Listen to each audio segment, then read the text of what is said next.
Ladies and gentlemen, good morning and welcome to another edition of the Toxic Happy Hour, where we are toxic towards scams that delay the adoption of sound money. Generally, we are happy, and Bitcoin definitely equals quality of life. Today, we have no one other than Bitcoin content creator Beast from Toronto, BTC Sessions. Welcome, BTC Sessions. And what are you drinking today? I'm having a nice cup of coffee in my Don't Trust Verify mug. So shout out to Rodolfo and CoinKite. Awesome. Oh, they're Canadian as well, aren't they? Coldcard and Rodolfo. They are. Yeah. He hails from Brazil, but and he never lets me forget it because anytime I see him, he takes me to a Brazilian steakhouse. Yeah, he is. He's living in Canada. Awesome. We'll get back to that. Well, I want to hear more about that. And I know you've done a ton of explainer videos that are great for all Bitcoiners on hardware wallets and everything else. PUBLORD, what are you bringing to the pub today? What are you drinking? Yeah, so obviously a little bit later in my part of the world. So I found a nice little beer that has a nice little girl on there holding a couple beers. So yeah, a local one. Can't complain. Yeah. Hey, when you travel, you always got to try the local brew. Right. And when in Rome, do as the Romans. So what I have, guys, is I have my coffee. It is a Starbucks mug. It is not Starbucks. I am having my French vanilla drip filter coffee from Trader Joe's, which is a medium dark roast ground coffee, 100% Arabica beans. Anyways, Benny, it's great to have you on here. Love the shirt. So tell us a little bit about what's going on in your part of the Bitcoin world.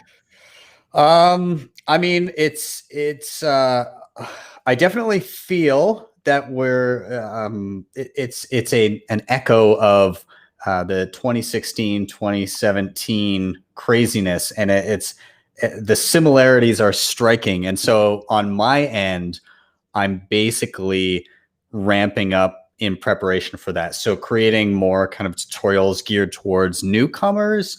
And this time with like an intent of funneling them into better practices, better habits. So like, for instance, today I did a quote unquote tutorial for Coinbase, but really the whole video is just funneling people into better options. Oh, I love it. I love it. But really, you're doing a huge service to the community.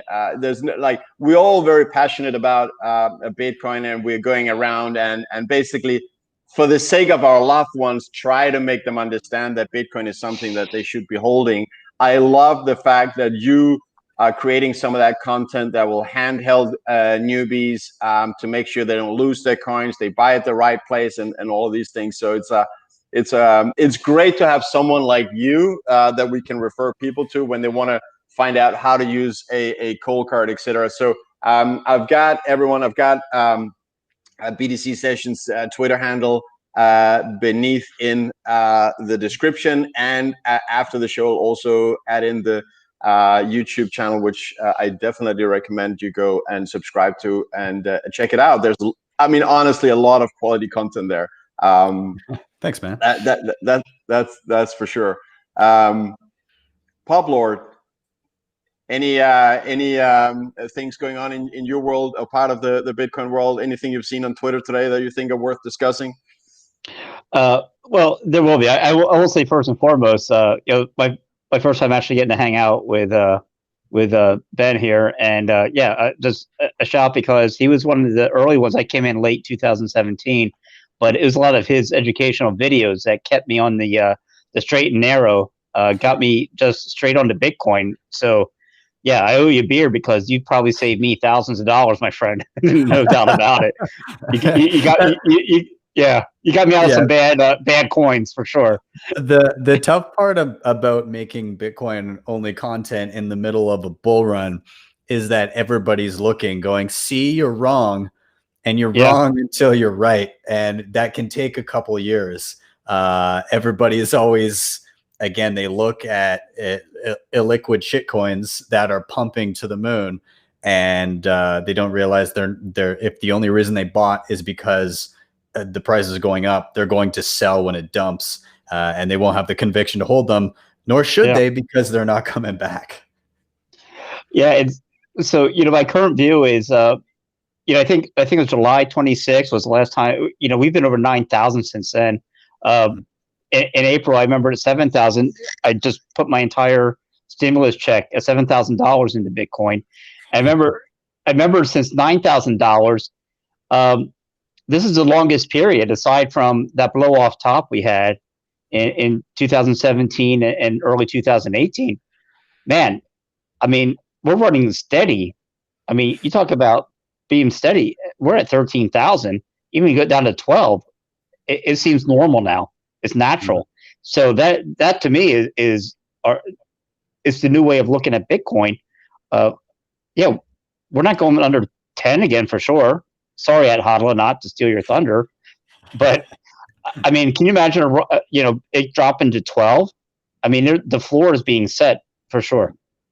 Yeah, I totally agree. Like it's interesting. Things like the 200, I think it's the 200-day moving average is officially above $10,000 decisively, and it's going up by like $30 or $40 a day. We just had the second highest monthly close ever, with the only exception being like at effectively the peak of the bull run in 2017.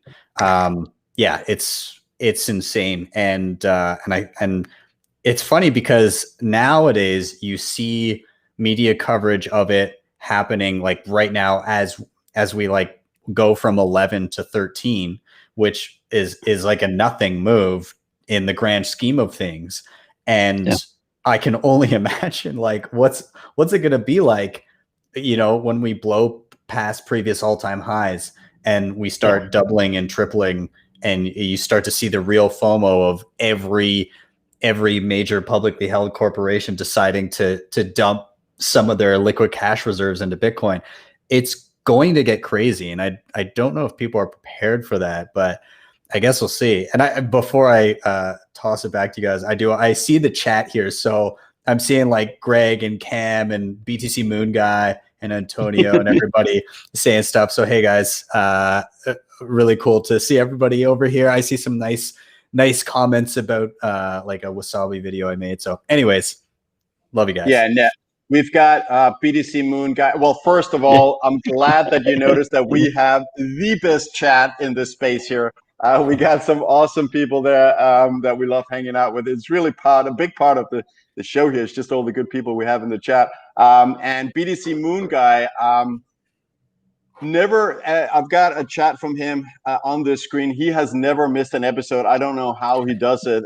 He must be an AI or something, just like locked onto YouTube, seeing whenever our channel goes live. And he's got a shout out to Yo BTC Benny, long time follower since 14, 15. You go, puppy. Oh, I'm telling you, from 14, 15, he has time off. He is Satoshi Nakamoto, dude. He doesn't have to worry about money. He just sits around all day waiting for the toxic happy hour. That's right. That's right. Okay, so Benny, I just want to highlight the fact that you have spent a lot of time explaining what you consider the best hardware wallets, which gives people a chance to self-custody their Bitcoin, which is recommended once they've educated themselves. Also, you've looked at different wallets to enhance privacy. So therefore, since you're quite an expert in this field, I'd love to hear what your recommended hardware wallets, what your recommended I guess software wallets to create privacy. Like let's hear a little bit about your thoughts there. Yeah. So in terms of hardware, it's really not a one size fits all. So it can really vary from person to person depending on whether you're new and you just want to quickly secure things and you don't want a ton of extra steps, or if you're new but you're willing to take the time to get a little bit more in depth, and that can take some time, so you got to be very careful with that. Or if you're kind of a veteran, or you've been around for at least some time and you have a pretty good understanding, all of those answers are very different. So I mean, the hardcore Bitcoiners tend to gravitate towards cold card. Of course, I love cold card. I've got a bunch of cold cards kicking around. And one of the main things about that is that you can, it's, first of all, it's Bitcoin only. But you can air gap it. And so what air gapping means is that you, if you choose to, you never have to actually plug it into an internet connected device. You can do it via an SD card and sign the transaction and move it over. Kind of the middle ground of that, and one that I use quite regularly now, is the Kobo Vault, which is also air gapped, but everything is done via QR code. So you'd have like an app on your phone and you'd scan the transaction back and forth, and the device, again, never goes online. So the keys to your money stay offline. I still do utilize the Ledger and the Trezor for various things. Part of it is some of those hardware I've just had for a long time. There's Bitcoin on them, and I'm not planning on moving it. So that just remains like long-term hardware use. Other times I use it for demos, or like the Ledger Nano X, I'll utilize it if I'm going somewhere and I need to bring access to Bitcoin, but I you know, it's just above the threshold where I feel comfortable having it in a mobile wallet on my actual device. Having that extra layer of security is nice. So again, it kind of depends. Newbies that aren't super keen or like have a longer learning curve, I'll direct them towards the easier ones like Ledger, Trezor. But it's all about time preference, I think, and that's a big theme in Bitcoin. And so you got to kind of look at, if I recommend something to someone, are they going to throw in the towel right away because it's too complicated? If so, then I'm going to give them an easier option first, and then gradually funnel them to something a little bit more I don't want to say hardcore, but like something that gives you a little bit more control down the road when they need it. So yeah, that's my approach anyways. So yeah, I'd like to follow up on this, because what's been interesting, we always throw around the word noobs, and noobs, of course, has been around since the beginning. But what I've learned is there's different level of noobs, and I've talked to Anders about this. Noobs in 2009 to 2013 were one thing. 2013, 2015, another level of understanding. Technically sound, understood this. We're getting to a point now, this is the run where, listen, 2017 was the last of the noobs that knows some basic technical things. The noobs that are coming in next are going to be the ones that have no idea what the hell is going on. They're noobs, but I mean, for you to jump, and yes, they're noobs, but I don't think they fully understand as much as the people before them. So how do you figure out what their level of understanding is, or is there a way of having a software solution instead of trying to? It's going to be harder for you as you try to teach people coming in, because their level of expertise is really going downhill. They like number go up technology. Yeah, and that's, you're going to see a whole new swath of people where the first time they experience Bitcoin is fully custodial on PayPal. That's we're coming into that, and they won't be able to withdraw, and they're not going to realize that. And there's some major implications with that, because again, with number go up technology, when number goes up and they decide that they'd like to hold their own custody and they realize that they can't, that necessitates a sale of Bitcoin and then buying it back somewhere else, which incurs a taxable event.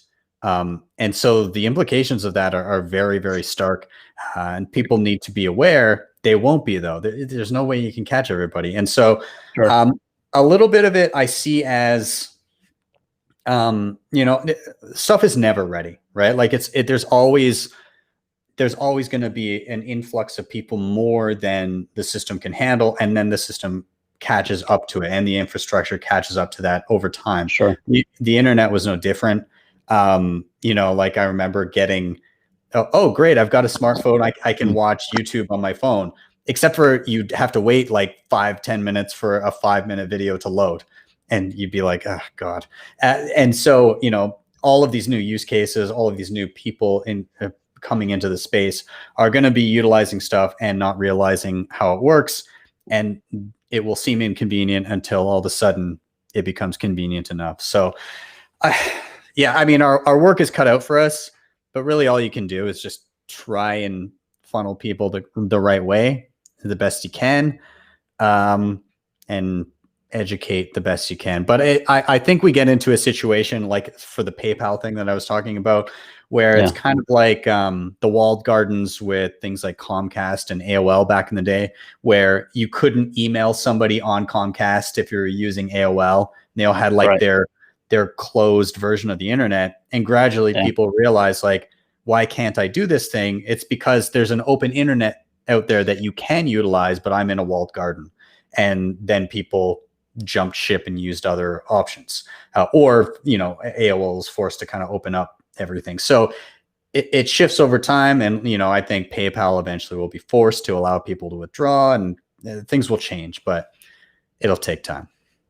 So I just want to jump in to say this has been the longest period ever on the Toxic Happy Hour that Anders has not spoken. So let's turn it back to Anders. He's had to listen for a full 2 minutes. Well, honestly, you know, I am aware of the problem because Poppy here, aka PUBLORD, is making me aware that I do talk a fair bit. So I really try to concentrate sometimes, and definitely especially let guests speak, you know, and then to some extent, of course, PUBLORD. But yeah, actually, from what you were saying, BTC Sessions, and I'm very curious about this. So you spoke about cold card. That was the first you mentioned, and I have no experience with cold card, but I remember probably last year I was you know, there were some different attack vectors on Trezor, and I kind of kept my eyes and ears open. And what I noticed was there was a lot of like the most technical savvy, like experienced Bitcoiners, and they were all talking about cold card as the way to go. Do you? So it seems it's just either more secure, or I mean, do you think that is it something that everyone can teach themselves to learn? And is there any downsides to cold card? So the thing with cold card is, one, they don't have a native app, and that's by design. So you have to use cold card with another piece of software to basically as your interface to see what you're doing. And the interfaces that you'll be using, they don't just show a balance, because if you just see a balance in your Bitcoin wallet, it's not telling the whole story. When you receive Bitcoin to a wallet, it's a lot like receiving cash into your own physical wallet. If somebody gives you $10 and $20 and $5 as separate bills, those bills remain separate within your wallet. And the same is true of Bitcoin. When you receive Bitcoin, if I receive 0.1 and 0.5 and 0.2, all of those are called UTXOs, and they sit in my wallet as separate pieces of Bitcoin.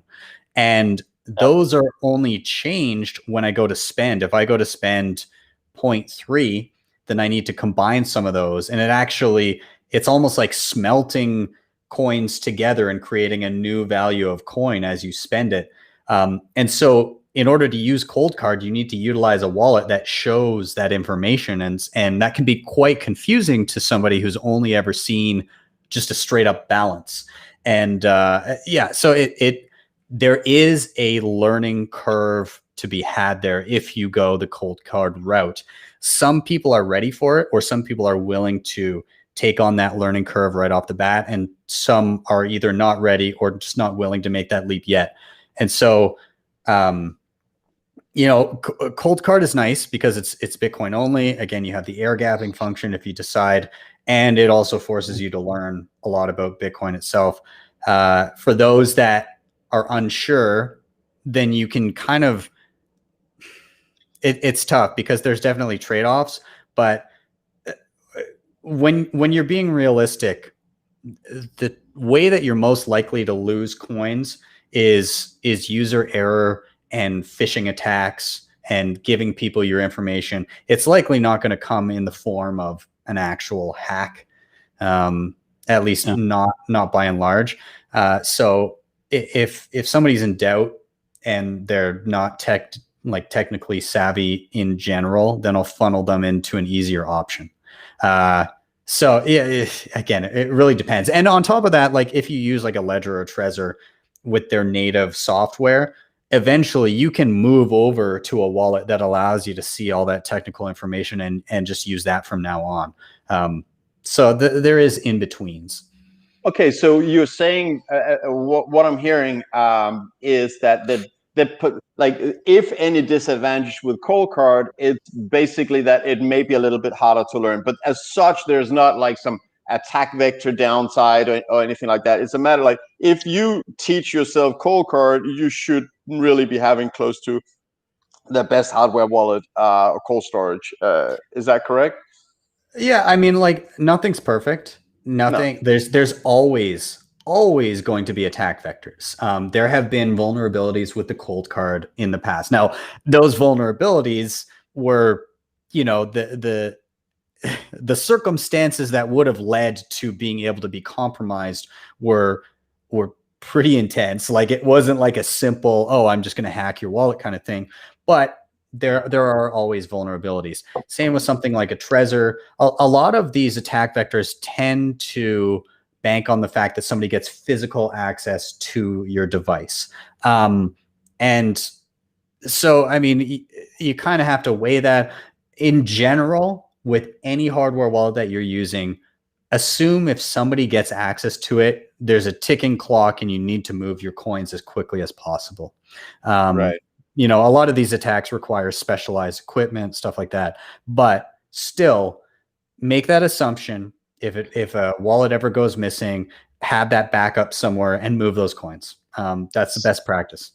So yeah, I have a question on this one because a lot of times everyone talks about the hardware wallet, not your keys, not your coin, and not to transition to Michael's sale or in other countries. But let's look at this. So this always the assumption is that it's one-on-one, you and your coin. So what are your views on a company comes in and buys Bitcoin? What's the best way that you come in with some either multi-sig solution of our country comes in and decides, you know what, we're putting half our national reserves into Bitcoin. How in the world do you store this in your mind? Well, I mean, and that is so above and beyond, a regular consumer retail investor holding Bitcoin. Well, of course.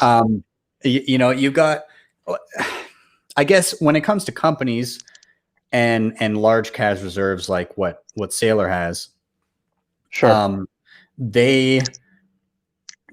I can't recall. I think he said that they have self-custody. I'm pretty sure I remember that. Yeah. My guess is they've got a multi-sig solutions going on, because anything short of that would be vastly irresponsible, because one individual would be able to move coins without any checks. So yeah, multi-sig is a big one that will need to be utilized. When it gets to things like countries, that kind of level, where it's again, the multi-sig setup would have to be so vast. I mean, you can do multi-sig up to 15 co-signers.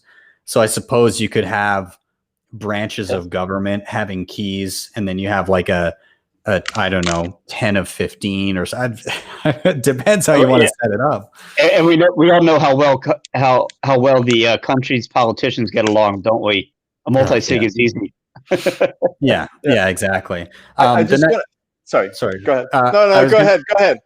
I was going to say the nice thing, if countries ever decide to have a sizable amount of reserves in Bitcoin, the beautiful thing about that is their constituents will be able to actually self-verify that on demand whenever they like, 24/7. So I think that's a great thing. But how they secure it, they've got their work cut out for them. Right. So I'm very much using this as a self-coaching lesson here, so I can learn from you, Ben. But I think in general, that's everyone likes to get this information. Well, I have another question with Cold Card.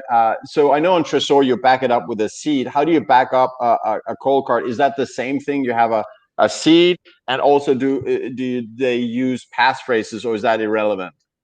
Yeah, you have a seed, and then it's a good idea to utilize a passphrase as well. So with Cold Card, actually, pretty much with every major hardware wallet, at least good ones nowadays, you can add a passphrase, and effectively, what adding a passphrase does is your 12 or 24 word seed is the backup to your wallet, and it has like its own set of addresses and private keys and all of this stuff. As soon as you add a passphrase, what that does is it's like adding another word to your seed, and it creates an entirely new set of wallets that aren't associated with the previous ones. So what you can do is you could have a device that has a passphrase, and you could have the non-passphrase wallet as like a decoy with a small amount of Bitcoin, and then the passphrase wallet actually having your real stash. And so what happens then is if somebody finds your seed or gets your device and tries to get into it, if they just put in the regular seed, they will either see a zero balance or whatever decoy amount that you've put in it, and they have no idea that a passphrase even exists. So it's just like that added layer of security. Never a bad idea. When it comes to multi-sig, it's not as necessary to have a passphrase. And in some instances, I might even lean away from having passphrases on those devices, because then you get into the realm of user error. Are you going to remember all the passphrases for multiple different hardware wallets on top of the multi-sig scheme that you've got going? You can overcomplicate things and screw yourself. So, so really, like it's dependent. If you're using a single device, passphrase probably a good idea. If you're doing some sort of multi-sig setup, personally, myself, I probably wouldn't do passphrases, but it depends. Right. You know, I used that same speech on a first date once, and she was gone before the super arrived. What, she wasn't down with the multi-sig passphrase setup? Let me tell you about Bitcoin. Yeah, I want to add to that. I think more Bitcoin has been lost to people who went who complicated their security than has actually been hacked. Probably an order of a magnitude more has been thrown away by people forgetting their setup, or throwing away hard drives. That was the old days. That actually has been hacked. So I'd like to move on, and before eventually, we definitely got to talk about price, because PUBLORD and I love talking price and bull run. But before we do that, also I'm very curious to hear about. I know you've done some explainer video on Wasabi wallet. So what do you recommend of these different privacy features? Like Wasabi, there's Samurai, Yeah, so those are kind of the two that you mentioned that are most prominent and probably the easiest to start with. Now, there's a lot of back and forth with the privacy wars that you see on Twitter. Each company tries to tear each other apart, and everybody's got like their own side that they've decided on. I personally, like, the Wasabi is a sponsor of my show, but that said, I use both. Honestly, I use both. And so my reasoning is that if one in some way, shape, or form is compromised at some point along the way, by running through both different types of coin join, if one is broken, then I gain the privacy from the other. If the other is broken, then I still gain and it kind of all in my head. I feel like it at least gets lost in the ether at that point. So my typical route is most of my income is Bitcoin. I earn Bitcoin, And what I do is when I get to the threshold of doing a coin join on Wasabi, which is desktop only, then I will run through a mix on Wasabi, and that goes direct into cold storage, whether it be Cold Card, Kobo, wherever I'm sending it. But it goes into cold storage. Down the line, when I want to spend those coins, I will pull them out.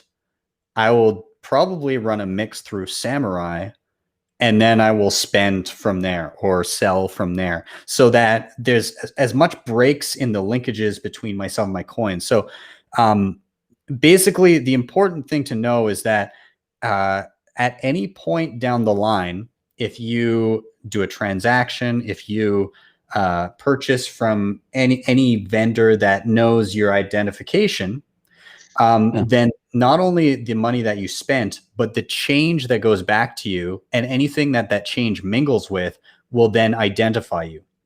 And so CoinJoin effectively creates a transaction where a whole bunch of people are contributing Bitcoin to a single transaction that sends back to themselves. But because of the way that Bitcoin works in the back end, nobody can tell on the outside looking in which new addresses were equated with the previous ones. So like if I'm sending 0.1 Bitcoin into a coin join and it comes back to me, so did a whole bunch of other people, and nobody can tell which is which at that point. So you could still see that I had 0.1 Bitcoin up to that point, but then everything I do from then on in is kind of obfuscated and people can't really tell what's going on. So that's, yeah. So right. I got a question on this. What are your thoughts on, looking down the road? Do you ever foresee a point where they say there's someone that says we will not accept any Bitcoin that have been coin joined? They can try. First of all, fuck those people. Yes, of course. That goes without saying. I know it's a talking point. I know. Yeah. But secondly, I mean, good luck. The whole idea behind CoinJoin is that eventually there will be so much like tainted Bitcoin in the entire pool of Bitcoin that you can either accept Bitcoin or not. Because if you go back enough hops, some of those coins will be in some way run through a CoinJoin. On top of that, there's something now called PayJoin or what's the other word for it? Anyways, so PayJoin effectively is if you're a merchant, if you're using BTC Pay Server as a merchant online, and you're using a variety of different wallets, and more are implementing this, what happens is you're selling me a good and I want to purchase it, but instead of me just sending you money and getting back the change from that transaction, you also send money into that transaction and you pull what you're entitled to, as well as the previous coins that you sent, and I pull my change from that. So at that point, nowhere in that transaction can you see the actual amount that was spent, nor do you know which one of us was the merchant or the person getting the change back. And these types of transactions are completely indecipherable from regular transactions. So CoinJoin is coming whether people want it or not. And on top of that, nobody will be able to tell what's what, and it'll just be integrated into wallets as a default. Right. PUBLORD, you're liking words? So. Listen, I was waiting for you. I was waiting for you, man. You're so no. Okay, so listen. You're right. I find this fascinating. I'll go further on this because this comes to a great point sometimes within Bitcoin. How important is the privacy factor of Bitcoin? I go back and forth. To me, one of the first things I love the most about it, obviously behind the fixed supply, was as unconfiscatable. But the privacy factor, at the end of the day, it's not a private thing unless you coin join, of course. So for the 80%ers that are going to follow us, do you think they will really care so much about the privacy? I don't know. Probably not, if I'm honest. Nobody will care about privacy until it's too late, right? Like nobody cares until it's directly affecting them. Nobody wants to prepare or something that might happen to them later. Everybody's so kind of like high time preference, whatever's relevant today, maybe tomorrow, in the next like week or two, and they don't think ahead. Every Bitcoin that I have, other than anything that just recently came in, is coin joined. All of it. Yeah. All of it. And so I've very much gone to the trouble of ensuring that. So, and this isn't, a lot of people think like, oh, like state actors and stuff like that coming after you. This is also very, very important just for personal security, because again, if you don't know what you're doing and you have a large number of Bitcoin and you send them all kind of like in a single chunk to another wallet, let's say you're an OG and you're hanging on to like 10 or 20 Bitcoin or something, and you send all of that at once to another wallet, and then you make a purchase from an individual or on a website, that person can look at that transaction and say, hey, this person just spent, $50 worth of Bitcoin with me. And I can see the 19.999 Bitcoin that are sitting in his change wallet now. Sure. So you give up all that information. So CoinJoin becomes a very important tool to ensure that you don't become a target of an individual that knows how much you have. I think this is a really important point. Actually, so what you're talking about now reminds me of, and people, regular viewers of Toxic Happy Hour knows that I keep saying that Bitcoin has, like, of the different properties that money commodity are rated on, the one with the best performance or highest value on those properties is chosen as money of the world. And fighting that is like fighting the gravity of a black hole. Now, those properties are, first of all, it's got to be scarce. Bitcoin is 100% scarce, so it's, maximum infinite value. Also, it's got to be portable, durable, divisible, and fungible. Now, portable, durable, divisible, and scarce, Bitcoin has maximum infinite value on that. You can't, it doesn't get better, and you can't make it better than Bitcoin already is. The only thing that is missing on a user-friendly level is the fungibility. But I'm glad we're talking about this now, because the way you described, it is absolutely possible to get your privacy today, as long as you know how to use CoinJoin or Whirlpool or Wasabi Wallet and Samurai. So you can get that, and then there is just no better money, and you can never create a money that is better. And knowing that Bitcoin already has a hash rate that is absolutely through the roof and dwarfs even number 2 Ethereum, you can't make a money that has better properties. Like, it will maximum do the same, but it won't have the same hash rate. So what I'm saying is it's game over. Just like Michael Saylor says, Bitcoin has already won. And to the moon on that. On that note, I'm gonna go get something cold to drink. I'll be right back. You guys carry on. Love it. So, Pubby, how are you feeling with the bullish price movements the last little bit? How are you doing? I'm doing fantastic. My joke is my PIN number is 17621.15. My first purchase of Bitcoin. I mean, I wrote that bad boy down. Had nothing to lose. Wrote it back up. So big lover of Friar Haas and dollar cost average. This price action to me is finally natural. You're finally seeing for the last few months we were like bebopping around 9,400 for some time, or 10,000.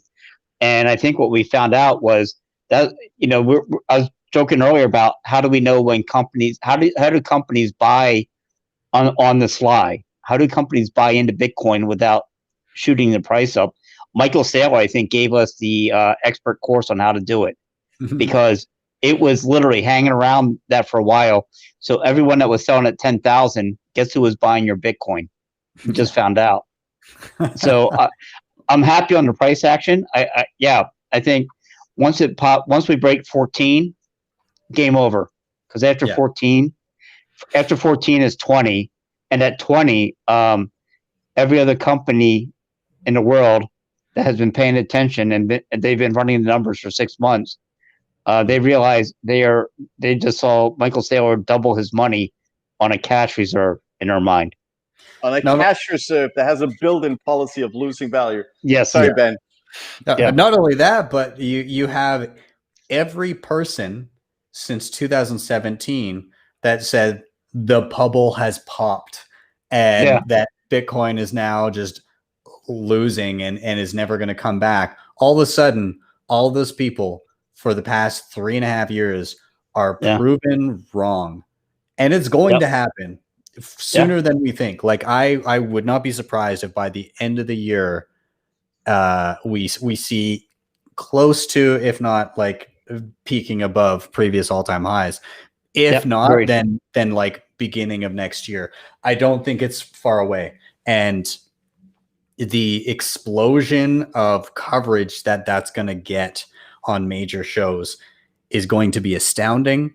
And all of those people, all the Peter Schiffs of the world, all the Nouriel Roubini's of the world, all the Francis Coppolas of the world are going to continue to look like absolute fucking morons, because they are. And actually I shouldn't even say Count the like button for the absolute you're absolutely right. You know what I was going to say there, because you're absolutely right. Like we talk about this all the time, and I'm saying, at what fucking price do you finally give in and say it's going to work? Okay, you start at 0. 1,000 is not enough. 10,000 is 100,000 not enough for you? At what point do you finally throw in a towel and say there's something here? At least Michael Saylor found it at 10,000, 11,000. But you're absolutely right. Like, I don't understand what they're thinking. Peter Schiff will never throw in the towel. His son, he can't. His son. Okay, so he's a Bitcoiner. His son is a Bitcoiner and bought more Bitcoin.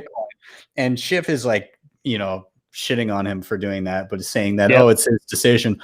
I propose that Spencer Schiff create the equivalent of his dad's business, but for Bitcoin, and that he call it instead of Schiff Gold, call it Schiff Sats. Oh, I was going to say the Schiff Show.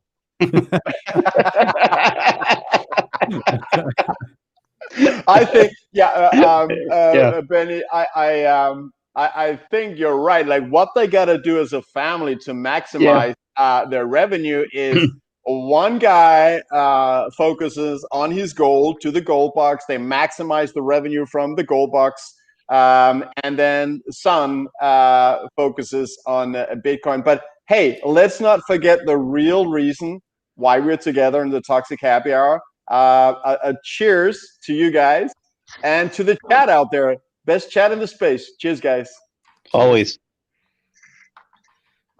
I wanted to say one thing because this came up just yesterday. Somebody retweeted it, but on the topic of people looking stupid, Francis Coppola, economist. So she tweeted out almost 3 years ago now. I just got to read what she said. She said, "Listen, Bitcoiners, the more liquid currency always drives out the less liquid. Gresham's Law, cryptocurrency edition. So Bitcoin Cash will eventually drive out BTC.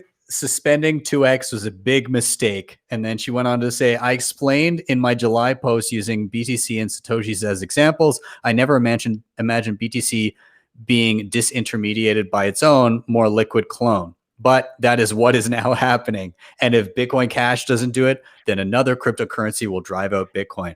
Man, he's a fucking idiot. Who's this moron? Sorry, who's this moron? So Francis Coppola. So she's a finance and economics writer and commentator. Wow. Yeah. But not to be confused with the Hollywood family Coppola. She might be related.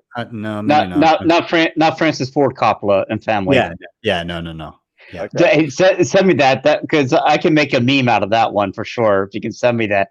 But Perfect. That's absolutely ludicrous. And you know what's funny? When I started in 2017, I had no idea what the hell I was doing. It was FOMO time.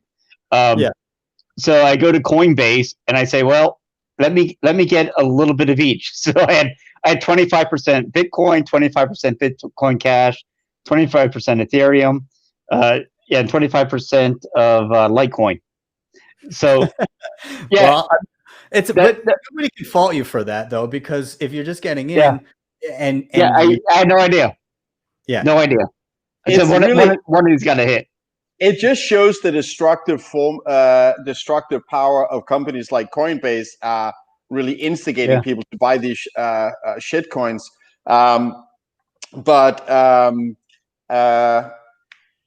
Wait, what were you just saying, BTC Benny?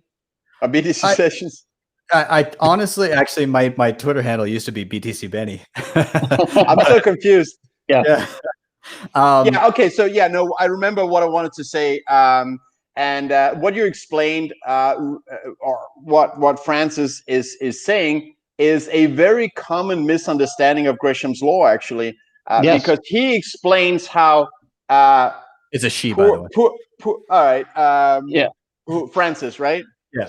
Okay. She explains how the weak money will be used. Or well, Gresham explains how the bad money drives out the good in usage. But what people forget to think about and understand is he's only explaining that first step. That first people will use their B trash, their BSV, their Litecoin, etc., get rid of it, Ethereum, get rid of it because they have more faith in Bitcoin. And eventually, when they are all gone, then people will hold on to the number one money. So it's temporarily drives out the usage of Bitcoin because you want to get rid of, the shit coins, so that people eventually end up having and only believing in and trusting and using and holding the winner. But it's an often misunderstood thing with Gresham's law. I've seen time and time again. I think people, forget to switch on the brain when they read it. This is playing out in my real life day to day. I think I was talking to you previously when I said that I was worried about earning Bitcoin for a living, primarily because I thought I would normalize spending Bitcoin, and that because of that, I would be less likely to save. So now most of my income is Bitcoin. And I do get some dollars, but Gresham's law has taken hold of my everyday life because every dollar that I get goes direct to expenses, bills, whatever. If I'm getting dollars, it's out the door. I don't hold I basically hold the dollars that I need in my bank account, and that's it. And then with Bitcoin that I'm holding, I'm looking going, okay, how much of this am I going to need to convert? And I do the bare minimum because I know that the value of that money, or the spending power of that money, it's a finite currency. And I know that we're in the early stages of a potential, burgeoning global currency that could be used by billions of people. And so in my head, I'm saying, what do I actually value? What do I actually need to get right now? It's caused me to be much more thoughtful and careful with how I spend my money, which is the absolute inverse of the culture of debt and spending more than you earn that we've grown up with. It's been decades of this, and Bitcoin undoes it in no time at all. It completely changes the way you look at everything. It undoes it. And again, I'm spending my shitcoin dollars and I'm saving my sats. Yeah, I'm playing this game of having absolute minimum fiat currency. I'm playing this game of having as little fiat currency as I possibly can in my bank account, in order, but not to go short. So but in general, I am short fiat currency because I make sure to have more loan in fiat currency that I actually hold in order to maximize my my Bitcoin number. So is there a morality right now to people that own Bitcoin? Is there a morality where you must pay taxes? So, of course, Anders pays me 1 Bitcoin per episode to show up here and great value. Yeah, great value. But seriously, no, do you have Bitcoin friends or people that you know in the Bitcoin community? Yeah, if we could exchange services, is there a morality that outside the purview of government, you could just exchange Bitcoin on the side and not claim it, which is Well, one of the great features to me. well, that's the challenge that nation states are going to have to grapple with, right? Yeah, They can still, so from a tax perspective, and again, I'm just trying to think as Bitcoiners do adversarially, but from the perspective of a nation state trying to collect taxes. So right now, countries effectively, it's very difficult to tax cash transactions, and all the time people right. in the trades, everything, somebody will say, oh, you want to do my flooring for me, I'll pay, if I pay you in cash, can I get a discount? Because they both Yeah, they both know, like, nobody's going to hear about this. But what can be taxed is property. If you own a house, it's kind of hard to hide that you own a house. So property taxes probably going up, where people were putting their money into property as a way of storing value. That's quickly going to become a lot more of a liability than they're used to. You can also, from a business standpoint, governments will be able to tax, like do income tax still, because from a business standpoint, you want to report your costs so that you have less of a tax burden. If you have expenditures that you have to make in paying staff, you're going to be more than happy to say, yeah, man, I pay my staff this much. So, my bottom line is actually this. I made less money. So income taxes will still be a thing. What won't be a thing, again, is those, or at least it'll be incredibly difficult, and I'm not sure how they're going to do it, is yeah, trying to crack down on those peer-to-peer transactions and trying yeah, to crack down on something like capital gains when an entire populace is using a currency that yeah, appreciates in value.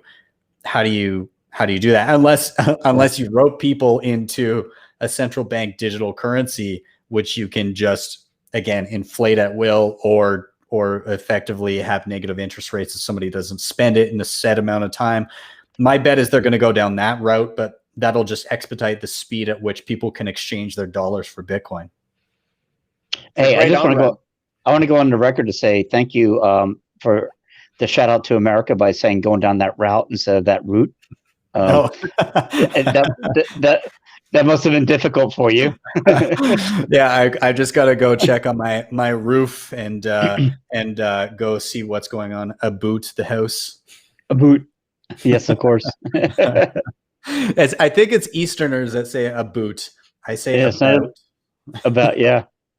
Yeah, so hey, so this is interesting to me. So let's talk a little bit, not necessarily politics in America, but Canadian shutdown and the major excuse me, the major difference on what's going on the east side of Canada and west side between the lockdowns and man, it's crazy up there. Quebec's insane. Quebec's Yeah, insane. Like they I haven't been following super close, but I've seen like the here and there, like, oh, there's checkpoints, and oh, you're, straight up lockdown. You can't have anybody over to your home, all that kind of stuff. Alberta yeah, is kind of like the Texas of Canada. So yeah, it's been relatively lax here. The mask mandate is done by city. So if it's a large city, then municipally they can say, if you're in a business, like in my city, there's like I'm not even sure. We're over 1 million people here, but basically, like, if you go into a business, then you have to be wearing a mask. If you're inside any sort of a public building or transit, you yeah, have to be wearing a mask. But we're not locked in our homes. We can go wherever the hell we want. Right now, there's a mandate on how many people can gather, even in private settings, which I think is 15. But there's a question as to whether that is legally implemented, or whether it's flies in the face of the Charter of Rights and Freedoms up here. And because, like, you can't typically if a law passes and regulations like that happen, has to go through like a democratic process and checks and balances to be approved. And effectively what happened was there was a press conference by a medical professional that said, this is what's going on. And that might fly if we were in a state of emergency. But currently my province, they declared a state of emergency early on. And then when that lapsed, they did not renew it. So currently we have this restriction on gatherings that does not coincide with the state of emergency or any sort of democratic process to establish that law. And so the question is, can that be enforced? And if so, how? And does it go against the Charter of Rights and Freedoms? And that I have no idea, but it is very stark from, my side of the country to the other side of the country, especially in Quebec. They're much more draconian with everything there. Here, I've felt that it's been, on a global scale compared to other places, I've found it to be quite reasonable, like on that sliding scale. Right. But I err on the side of, it should be an individual's decision and their risk tolerance and stuff like that, protect the people that are most vulnerable. And then it should kind of be, an individual's prerogative, what they choose to do, I suppose. Oh, I'm absolutely all for that. The problem was to me early on is until you know what the answer is, I wouldn't say quarantine, but you protect the people that are at risk, but you got to let the rest of the people live their lives. You got to keep the economy going. We're finding out there are more people dying from closing down the economy than you are from letting them go. Yeah. So yeah, the second order effects, second and third order effects of what we've done, I don't even think have been felt yet. And, there's a lot of sentiment right now, and people aren't quite sure where to place their anger, but there's, especially over the past decade or so, there's been a lot of like, oh, the 1%, the richest of the rich, or, that tends to be like the focal point of a lot of people's anger. But us as Canadians, Americans, people living in the Western world, by shutting down everything we've done, us as the 1% of the globe are now literally going to potentially starve some of the poorest people on the globe because of the shutdown, the lack of like places that rely on tourism, places that rely on even just charity. That the charity isn't happening anymore because nobody's making money, because businesses are shutting down. So the second and third order effects of this are going to be crazy. I don't know what else to say about it. It's just, no, you're absolutely right there. And I'm trying to think of, there was an interview I saw earlier, and I don't know if it was someone from Wales or in the UK was talking about shutting things down again. And someone asked him 4 consecutive times, have you run a simulation in a way about what the effect will be? Have you run these numbers? And was totally ignored. They don't even care. It's a simple go to lockdown. Go to lockdown, and that's it. I would not be excited to go to the UK. There was this British politician that was interviewed, and basically saying we have to lock down, we have to stay home, there's no other way. And then the interviewer said, but there's Sweden. And he didn't know what to say. Like he was quiet. Like, and then he said, yeah, but people are different, and we're not the same. Okay, but how are you different? Why can they do it? Why can they run the economy, keep people in jobs, and be fine in Sweden with a little bit of common sense, and you have to close down everything in UK? Yeah, it's again, it's this weird kind of perfect storm, especially related to where we are and Bitcoin's position in all of this, and how just this strange. Like I'm kind of looking at what's happening in terms of lockdowns, in terms of money printing, in terms of to me, it kind of seems like a mixture of incompetence and opportunism. So something comes along that's especially initially quite scary. People don't know a lot about it, and then as we learn more, it's kind of like you start weighing like, well, I mean, is the remedy causing more harm than the actual thing we're trying to remedy? And and then you see something like Sweden, and then you start looking now like we're having more cases, but you don't see the death rate being brought up. No, of course. I tend to check that quite often now. Is all contrast. Like here at home, cases are skyrocketing. Death rate is pretty, I mean, comparatively to what it was from the first wave, quite low, like a quarter of what it was before. So again, like I'm not saying that it doesn't exist, but I am saying that I think a closer examination of how we're handling it needs to be made. I tell my friends, I said, COVID-19 exists. I will not deny that. What I will tell you is that the mortality rate is a lie. The mortality rate, they're telling you, no one looks at that because, like you say, since June, it has been flat. And with more testing, cases always go up when you find the proper charts. But you don't find that too much in the proper media these days. Mm-hmm. So what's your expectations to the election, Benny, and the election in US? In case there was any doubts what I meant, and the relation to Bitcoin. I love how irrelevant the election is in Bitcoin terms. I love that Bitcoin will just continue to function no matter what. And the funny thing is nowadays, regardless of who gets elected, on both sides, when it comes to a monetary policy standpoint, it's effectively the same across the board now. Everybody's going to print trillions. It's just an incremental difference in how many trillions will be printed. So like if you're looking at it from that perspective, there's almost no difference.